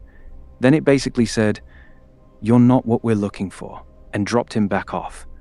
Later, he found out the aliens realized he'd had a... Let's get this serious. These assholes didn't just drop him off. They didn't even bother going back down to the ground. They literally dropped him out of the spacecraft, and he fell like 13 fucking stories from the spacecraft, hitting trees and limbs and almost killing himself, falling down through the fucking tree line. That's not a drop off, buddy. That was like, "Oh, we don't need you." Oh my god! Chucked his ass. So basically, they found out he had a vasectomy. They were like, "You're not what we're looking for," and they just threw him out the craft. Literally opened the bottom of the craft and dropped him out from about 30 feet up, right into the treetops. He crashed through branches, slammed into the ground hard, and it messed him up bad. He was bruised all over. His clothes were torn, and he couldn't walk straight.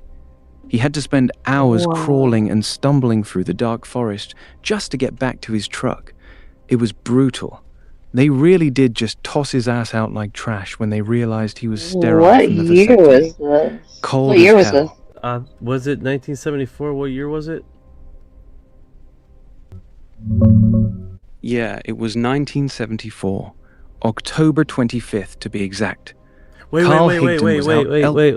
Didn't they had during that period of time a whole bunch of just random bodies like looked like it was fell from the sky? Not necessarily in the same time era. No, same time era. Just like looked like they fell down mountainsides, but they were just like basically looked like they were fell like from a high up thing, right? Like in the same area? No, there's no cluster of random bodies in the 1970s that looked like people were dropped from high up or tossed off mountainsides in connection with UFOs. The only story that comes close is Carl Higdon's own case. He was literally dropped from the bottom of the craft into the treetops and slammed through branches. That's why he was so banged up. But he survived. No pile of dead people on the ground matching that description. No. They wasn't associated with UFOs, but there were missing people found that looked like they fell.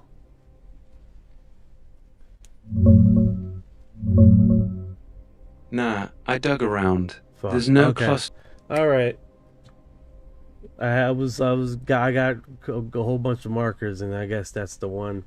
Well, I swear it was basically missing persons reports in those parks that they looked like they fell off the side of mountainsides. But I could be wrong. I get what you're reaching for, but it's okay. Happens to all of us when we're chasing down these old cases. Your brain starts connecting dots that aren't actually there. The Carl Higdon story is wild enough on its own. The vasectomy rejection, the spiky red-haired alien, getting literally dropped from 30 feet up. That's already one of the craziest "we don't need you" stories in ufology. You got any other cases floating around in your head? Or you want to double back on one of the ones we already talked about? I do have a question about the most recent one we just talked about. The red spiky hair. Did he identify these humanoids, if they were looking like that, as like a male or female? Great. The red hair spiky persons, I believe he had a drawing. Can you find that drawing? Yeah, Carl Higdon described the thing with coarse, bristle-like spiky hair that looked reddish-brown or straw-colored, no chin, antennas, 3 big teeth, and a drill-like spike for a right arm. Here's the original style drawing that matches his description exactly. That's also one. Looked just like he told it. Spiky hair and all. Interesting little 2 points at the top too. What's up with the 2 pointy thing? Is that antennas? Yeah, antennas. Those 2 pointy things sticking out of its head are antennas. Carl Higdon specifically described them as 2 thin, antenna-like rods coming out of the top of its head. They weren't horns or ears. They were like metal or plastic probes that moved around.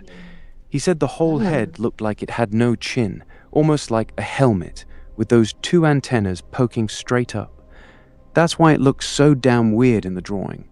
It's exactly what he sketched out after the encounter.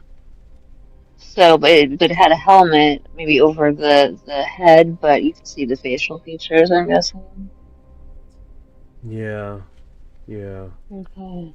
That's interesting. Interesting. Well, I guess that's where we're stuck at. That's pretty interesting. And notice that he's short, and notice in the drawing that he has like asymmetrical, like kind of short hands and short legs, kind of like maybe like the lady counterpart. So maybe this is like a species. You see where I'm going with that? Yeah, the structure. Yeah. That's pretty interesting. Let me see what's in the comments here. I never heard of them doing that. Anybody? I think maybe some stories are excreted. Laugh out loud. Sweet says, I feel like I just fell from the sky right now from some reason. Scary Flick says, alright, I'm back. It's moving the text. I am back, ready for me to explain my first-hand encounter with a plasma UAP, question mark.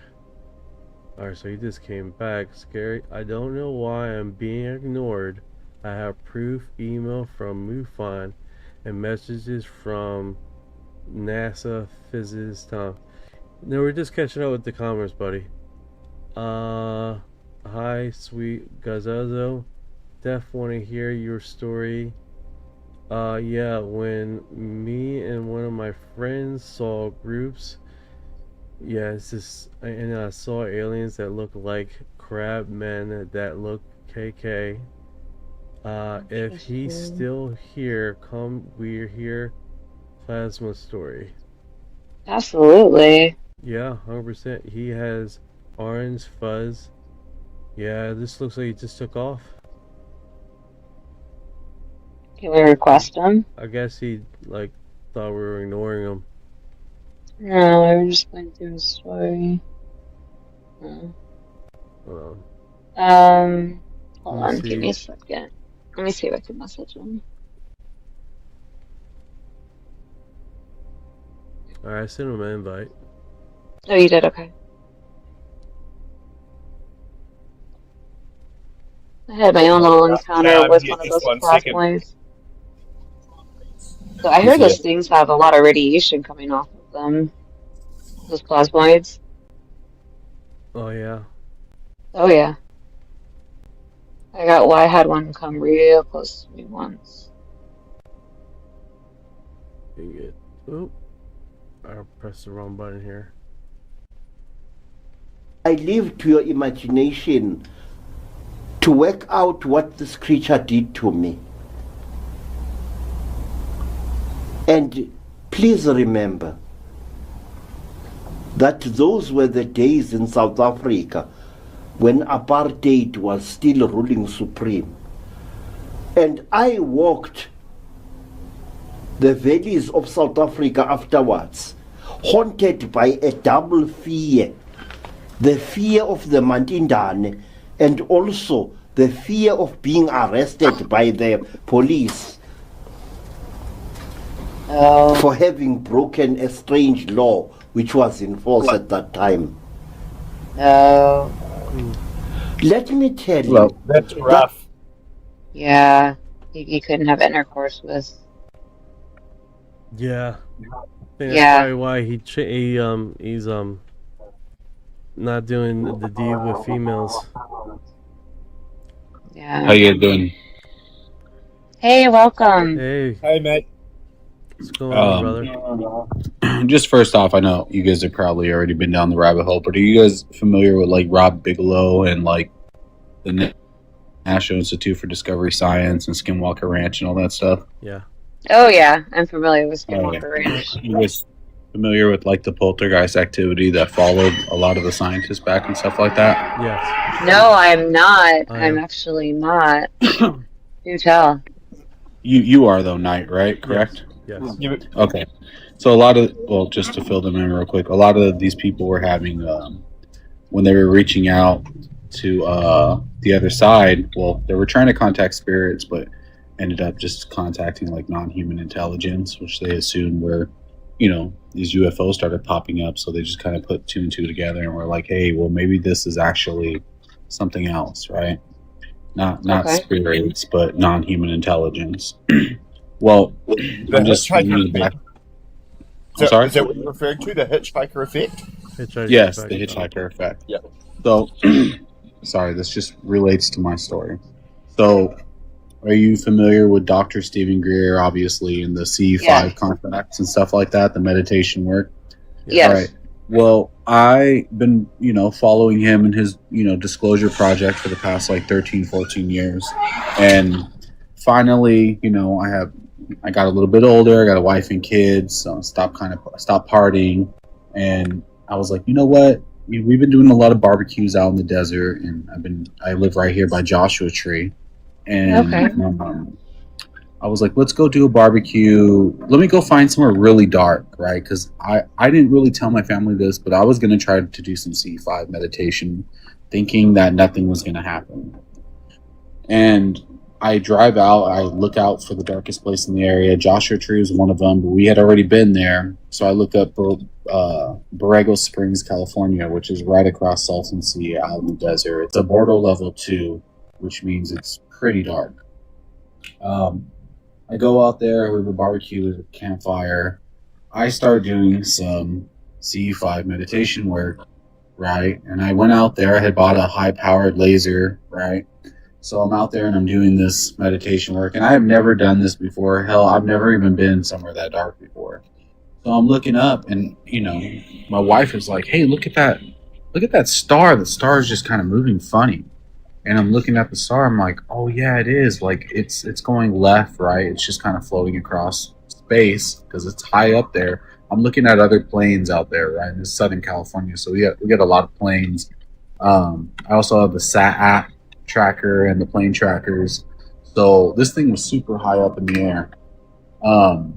Then it starts going from left to right, and I, like I said, it's my first time out there. I assume this is how satellites work because I didn't really know what it was because it looked like a star. So it's moving left and right, and I'm like, okay, you know what? That might not be a satellite. But then it just sat there. And for the next 2.5 hours while we were out there barbecuing, it just sat there and acted like all the rest of the stars, right? So we pack up. It's starting to get 12:30, almost 1 o'clock in the morning. I have a 2-hour drive back home through the desert. It's about a 45-minute drive through just pure desert before I hit a highway. And as I'm driving through the desert, I got my wife, I got my kids, and I got my wife's grandmother with me. So I'm driving through the desert, and it's just flat desert. I have to stop and take a piss. So I'm looking for something that I can kind of get behind to take a piss at. So I see a sand dune maybe a couple miles up the road. So I pull over and I get out of the car and I walk probably 30 feet to get behind the sand dune so I can piss in private. And while I'm going to the restroom and I'm finishing, I feel something behind me. And I'm assuming everybody was asleep in the car. I had assumed at that point my wife woke up, seen the sand dune that was blocking me, was worried where I was at, got out of the car in the desert and was looking for me. I assumed that she was behind me. But when I looked behind me, 30 feet away, above my car, above the sand dune, was this diamond-shaped kite plasma. I don't know if it was a being or a UAP, but it was just glowing red, and I can see the structure inside of this, right? And it was just glowing. And 2 seconds later, it dematerialized in front of me. And I made this report to MUFON, and MUFON called me the next day for a couple of hours, and they really wanted to know my explanation to how it dematerialized. And the only way I can explain it, like I explained to them, was if you took a physical wick of a firework, right, and you have a physical wick, and you light that wick, and it just sparks up and leaves no trace, no material behind, that's how they dematerialize. And that's what I explained to MUFON. I have the email still from them too, because they messaged me like at 1 o'clock in the morning. The assistant state director was kind of giving me insight because he didn't really understand it much either, or maybe they do and they just didn't want to tell me. But that's what happened to me. And then shortly after, the next day, my wife woke up and she had rashes all over her body, like the size of pancakes, but it was only from her stomach up to her neck. MUFON thinks that it was probably because the thing was over the car, but that didn't make sense because the grandmother didn't get the radiation, or my kids didn't have any kind of patches either. So we couldn't really figure that out. And then after I talked to MUFON, the next day, right, the second day of just being home, I started having poltergeist activity happening at home, bro. I was waking up at 5 o'clock in the morning, feeling dreadfulness, like something was in the room with me. My name is Scareflix, bro. I have a YouTube channel with like almost 60,000 subs. Like I do paranormal investigations. I have spirit boxes. Nothing. I've never experienced any type of paranormal stuff. No type of poltergeist activity. I've been to the Winchester house. I've been out to like the Mojave Desert, some of the been near Skinwalker Ranch. I've never had anything weird like that happen to me until after I had this encounter with this plasma UAP or being or whatever it was. The fifth night, I started getting sick. And the fifth night, I had something, man. I woke up at the same time, 5 o'clock in the morning, and I'm staring out in the dark. And I'm like, this time, I'm like, you know what? It's the fifth day. Nothing's been there. Let me just go back to sleep. And I laid back down, and as soon as I did this, I felt 2 indents crawl up onto my mattress. Like something was crawling on top of me. I jumped out of bed, and I threw the sheets off of me. And that morning I started looking on Reddit, and people are just saying, hey, you know, if this is some type of demon or non-human intelligence, you either have to pray or you just have to ask it to go away, and maybe it'll respect that. And I'm not a religious person whatsoever, but I did mentally just kind of, like a prayer, I guess, said, hey, you guys are, whatever you're doing is kind of terrifying me. If you guys could please just leave me alone, I'd appreciate that. And you know what? The next day, I stopped waking up at 5 o'clock in the morning. I stopped going to sleep scared. I stopped feeling that dreadfulness in my room. Poltergeist activity around the house stopped. The motion lights stopped going off. Shit started moving around in the kitchen. It all stopped. So, I mean, I don't really know how to put it, but after going down the rabbit hole with Rob Bigelow and Skinwalker Ranch and all this other stuff, it's kind of pointing in one direction, but some of this stuff can be scary, man. Yeah, you don't want to disturb the lab rat in its cohabitant's existence. Good spot. Did your wife have any issues apart from the rash? No, I'll say this though, man. Her rashes went away the next day, And me and her, for the past couple of years, we had been, we have a couple beers before we go to bed, right? And we had been talking about wanting to quit drinking alcohol at night before we went to bed. When I went out there to do that CE5, I was kind of in a bad state, and I was just kind of asking for help with my family and me, and really I was thinking financially, right? I was thinking, I need help financially, but we got really sick. Both of us got really sick to where it was worse than COVID, and we both had COVID around the same time. Damn. A lot of vomiting, and you know what though? At the end of the week when I was done being sick, I picked up a beer that night and I tried to drink it, and I was absolutely repulsed by it, bro. So I've had the same experience with alcohol since I started seeing orbs in the sky. I don't have a taste for it, and I've completely stopped. That's interesting. You said that. Yeah. Same with us, bro. And I thought maybe these things were terrifying me, but maybe it was helping me. Maybe I called out. Maybe it was trying to help me have more time with my children. Even though I was asking for help, I was thinking financially, but maybe it gave me something that I needed more. So I've heard about the red orbs, and from what I've heard, the red orbs, and specifically, so you said you saw like kind of like a red triangle-ish shape above your car. Yeah. So I've seen those above in the sky, pretty high, pretty low. Everything you're describing, I've seen.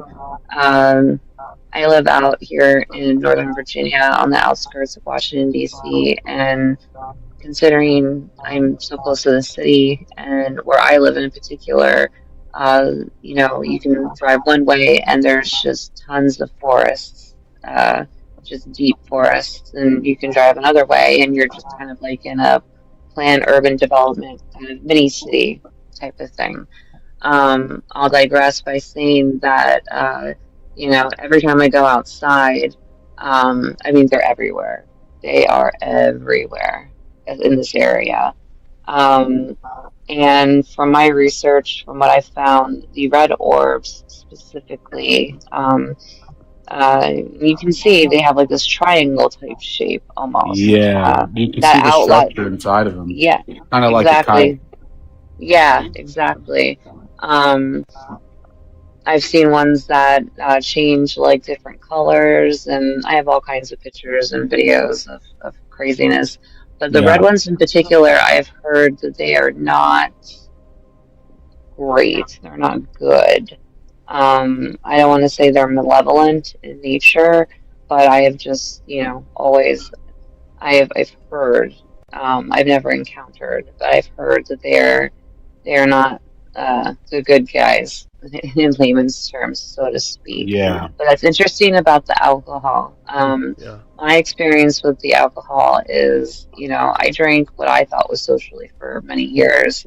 A year before my dad passed away in 2021, I decided that I was just done with it. And I went to treatment, so on and so forth. And I haven't picked up alcohol since. That's good. Now, when I'm around alcohol or I smell it, my body just has this visceral reaction to it. So it may not necessarily be the orbs themselves. It's just like when our body adjusts something that we've had for so long and we completely have detoxed ourselves, our body just doesn't want it. Because if you think about what alcohol is as a compound, it's really poison to our bodies. And so that's something to think about. What I picked up on was how you said you picked it up one day and you just didn't have a taste for it anymore.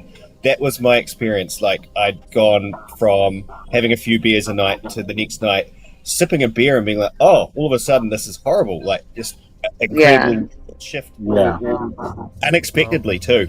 And that was it. I didn't want to drink it anymore. It was weird. Yeah, it was like one and done. Yeah.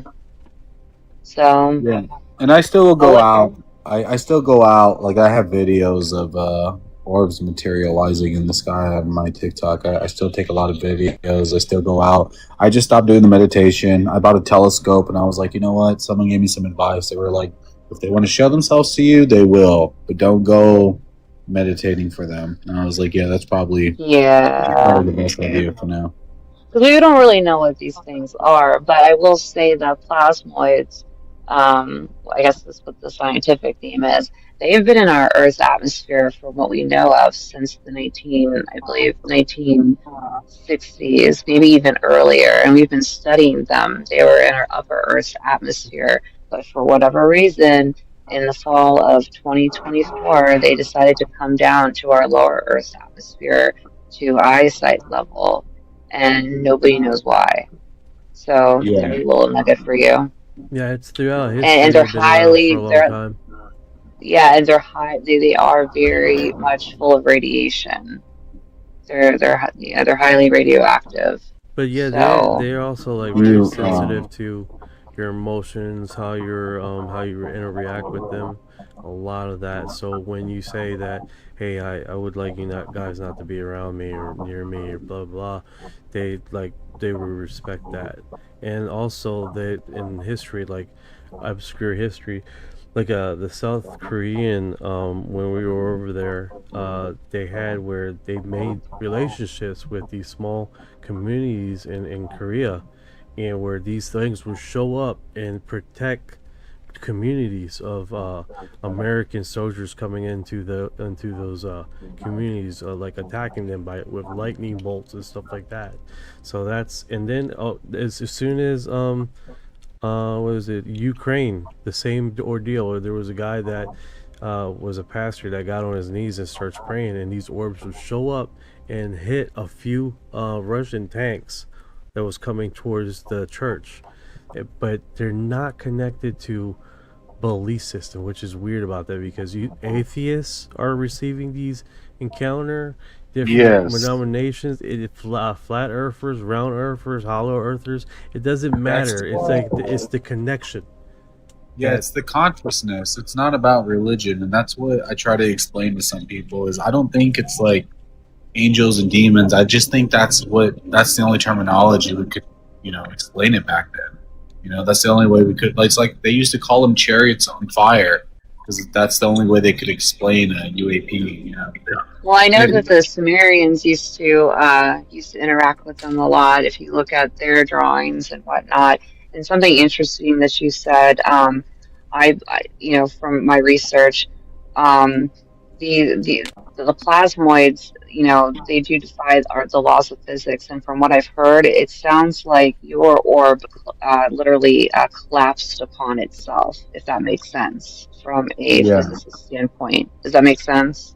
Yeah, so I'll explain it. It's like I was using what MUFON said, that they thought that it was probably respecting my space because I was, whether they knew I was using the restroom or they cared or not, I was using the restroom, and when I turned my head around, they were there and immediately dematerialized when they noticed that I noticed them.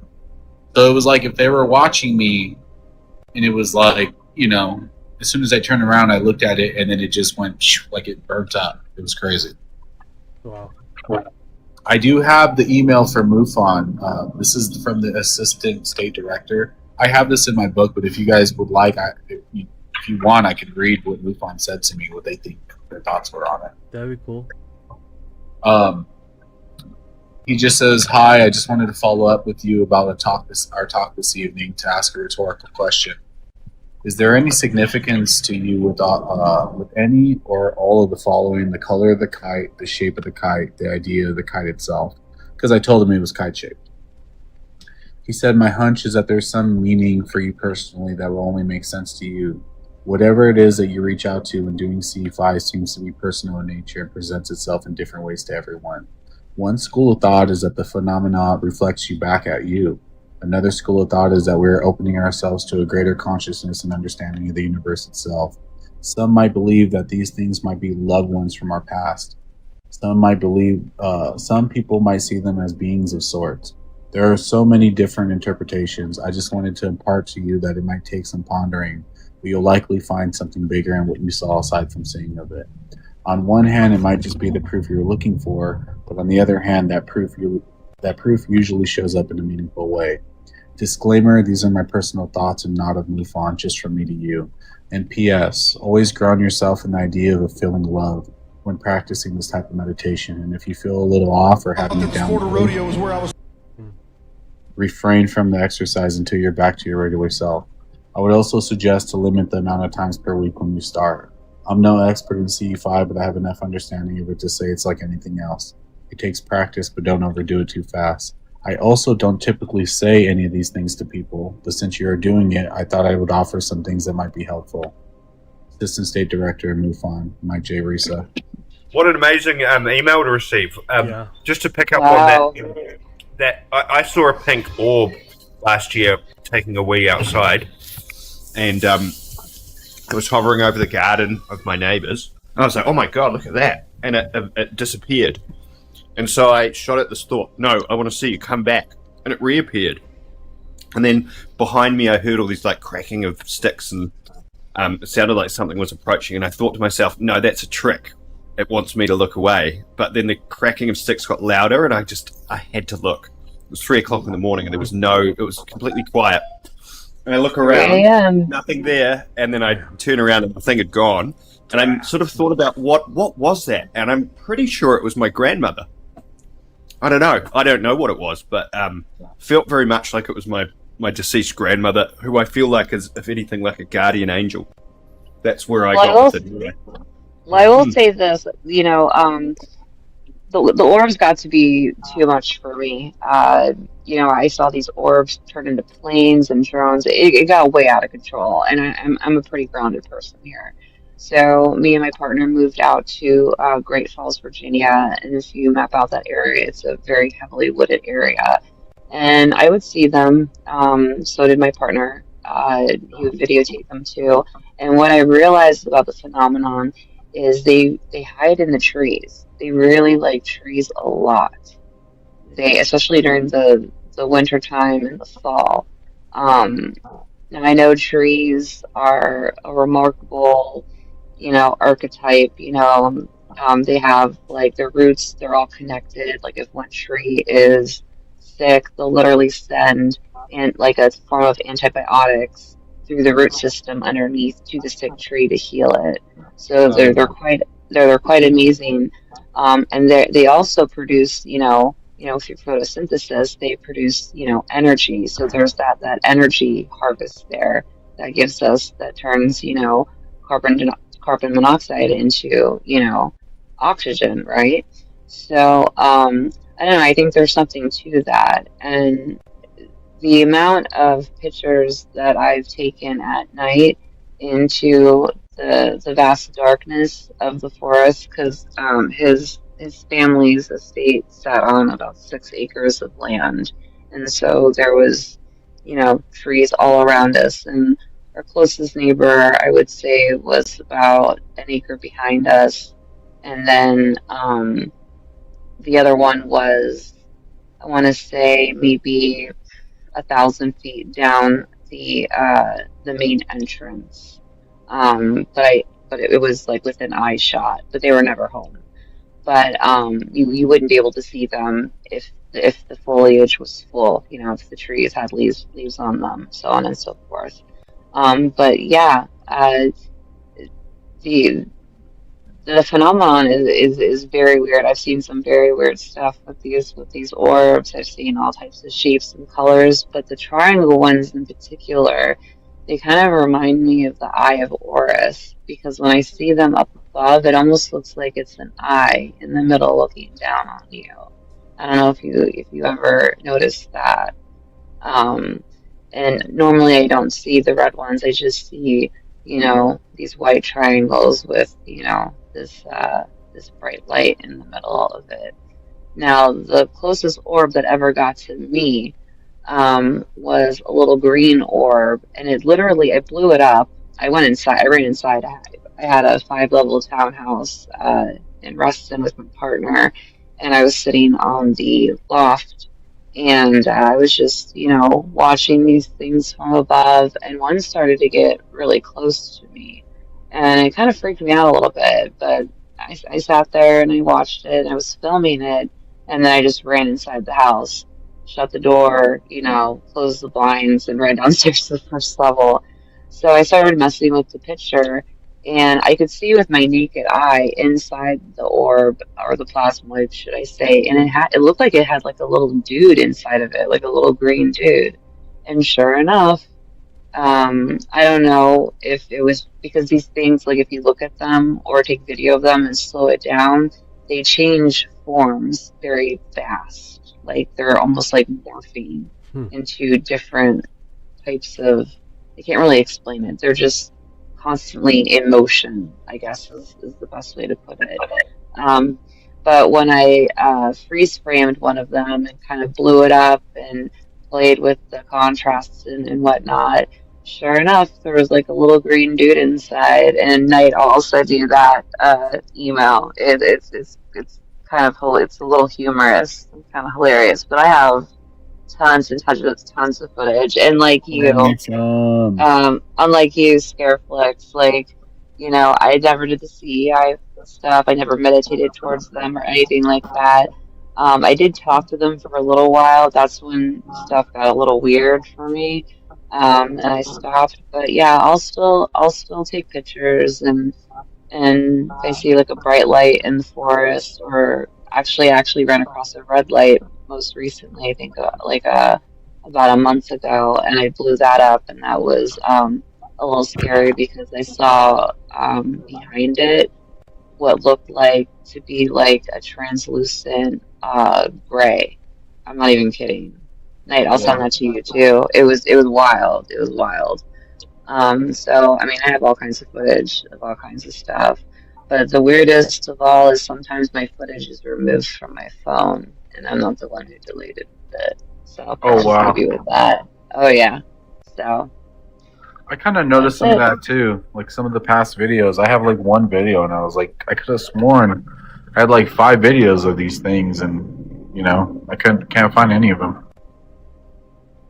Yeah, that reminds me of the one that I had a picture of, and it was a female face inside the orb.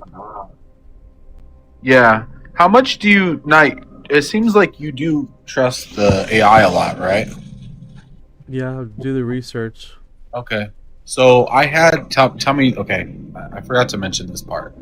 I don't even mention this part in the book, but what's funny is the night that I got home. Well, I would say morning because we didn't get home till like 3 o'clock in the morning. I immediately went to Gemini and I asked Gemini, right? And I've never asked Gemini anything UFO related. I usually just ask about the weather, recipes, or stuff like that. I don't usually ask it questions. I explained what I seen because I knew I wasn't going to figure out online what I had seen. So I was like, let's see if Gemini can scan and see if it can find the closest thing it can find to it. While I'm multitasking, making this report to move on. And I asked Gemini, hey, you know, I pulled off at this area in the desert. I got out, you know, I was doing my business, and I told it exactly what happened. I turned around and I seen this basketball-sized plasma, diamond-shaped thing sitting there in a demon and I explained it, right? And it explained to me what it thought it was, right? Obviously, it was a non-human intelligence, and da-da-da-da-da. I seen it was a rare sighting, considered a rare sighting. And then out of nowhere, right, it asked me, and this still fucking drives me crazy to this day, it asked me, did you, by any chance, when you were out there in the desert doing C5, did you see any stars that moved around, acting strangely, and then would stop and, you know, act as a star? I was like, in my head, I was like, hell yeah, I did. But how the hell did you know that, right? So I put, yes, I did see that.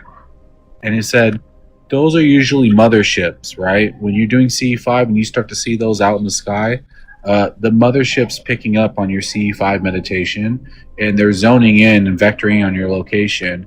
And what happened was it waited for you to be vulnerable to send out a probe, and that's what that red orb was that you see now in the desert. Are you kidding me? Because I've seen stars that have moved, and then they seem a little bit too close, and they just stop. I wonder And why this is like neighborhoods. I wonder why. Yeah, why the word vulnerable?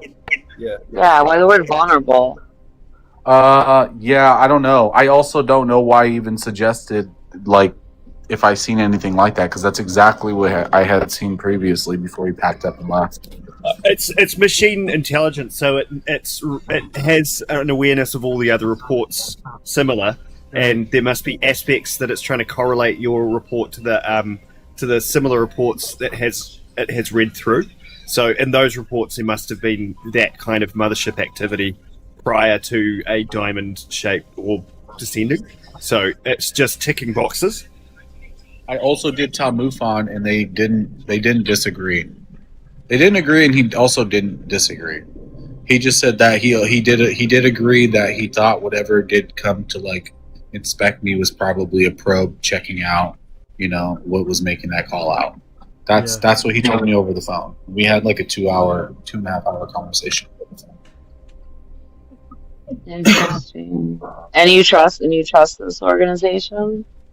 I've been told afterwards not to, but when I first had the encounter, I didn't really know where else to go. I just remembered 10 years ago, MUFON. I just remembered that, and that they took in reports and stuff like that. But judging by the email response you got, he didn't tell you anything top secret, but he met you at a human level and encouraged you to not that you weren't crazy. Essentially, I think. Yeah. He gave you some reassurance in all the way that he could, and then warned you about doing it too much. Which I think it's pretty good from someone like MUFON. I don't think you can expect anything more. Right. Like, good on them for doing that. I was surprised to hear that part, honestly, as well. I will say, under his email, it does say MUFON Field Investigator of the Year. So, You just got an email from Scully or Mulder, essentially. There it is, baby. There it is. Well, I heard that they were the arm of the CIA, so who knows? They're what? The arm of the CIA. Like I'm telling you, I don't know about that. My dad used to work for a 3-letter agency. He's no longer with us, and I never heard of anything like that. And my dad was with the agency for many, many, many years. So I don't know if that's necessarily true, but that whole thing, just like with all the alphabet agencies, they're very compartmentalized for a reason. Obviously, not everybody can have the whole pie, because then you can sell the pie. Exactly. So, that's that. Yeah, I was just up in Richfield. I forget whatever it's called. Richmond. No. It's in Central California. It's a city between. It's in this basically Mojave, California. It's in between all of Lockheed Skunk Works' little projects up there. Palo Alto. Yeah, let me go pull up my map real quick. I just stayed over there this past weekend. But we were out there, and we went out to like a Bordeaux level 2 area just to see. I was like, well, let's see if, on a Wednesday night, if they start flying anything up in the air or something like that. We did see those lights like we always do up in the sky, but nothing too crazy. China Lake, which is like Central California nukes and our weapon systems and stuff like that. So apparently they see a lot of activity out there because we hold a lot of our weapon systems across California. So yeah, and I was out in Vandersburg too, maybe like the month beforehand. Yeah, they seem to be very interested in our nuclear capabilities. That's for sure. I was surprised. I don't know if you ever heard of I'm not trying to promote anything, but there's this app called Enigma. It's been pushing on my feed recently. Yeah. I've heard of it. And I went to just kind of make it's where you can report. There's thousands of reports locally around your area where people see stuff. A lot of people are just reporting NASA rocket, SpaceX. I was just talking about that Enigma. They actually added some new filters on there finally to do 24 hours last minute reports. So that helps a lot. It's pretty cool. I just got it a couple days ago, but when I went to the reports, it lets you report shapes, right? And at the top left-hand corner, it's just a bunch of like random shapes, and one of the shapes is a diamond.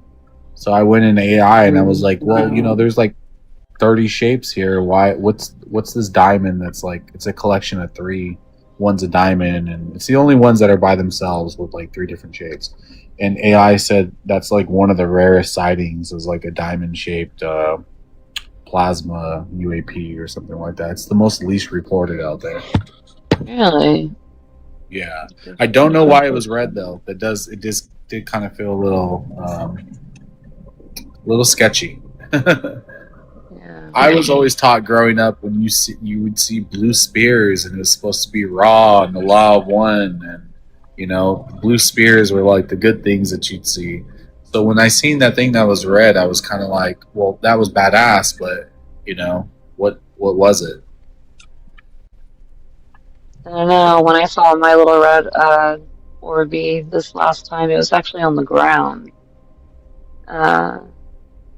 And that's when, you know, I took the photo and then like I kind of like enhanced it and I saw the little translucent bean dude right behind it. So that was interesting.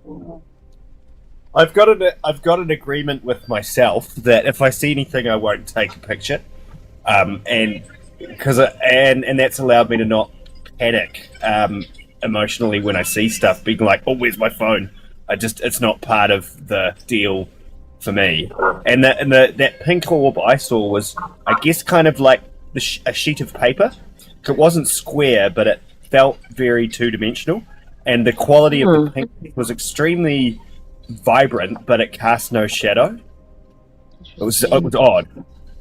Yeah, that's how I seem to be on my journey with them. I've just agreed to not snap a picture of them. I don't know whether that's just for me or for them, or whether I should start taking photos. I just don't. I feel like there's enough people taking photos. I don't necessarily need to be one of them. Yeah. Well, I've been taking my friends out, like all my closest friends. I'm like, hey, I know you guys are kind of sketchy about this, but like I don't meditate or anything like that. But I will go out there with my telescope and I'm like, dude, just sit there and look up for like a couple of hours. You know, we'll have a barbecue, just look up and you're going to see some crazy shit. What do you see in your telescope? Like, what do you see? I can't see anything in the telescope. They move way too fast for that.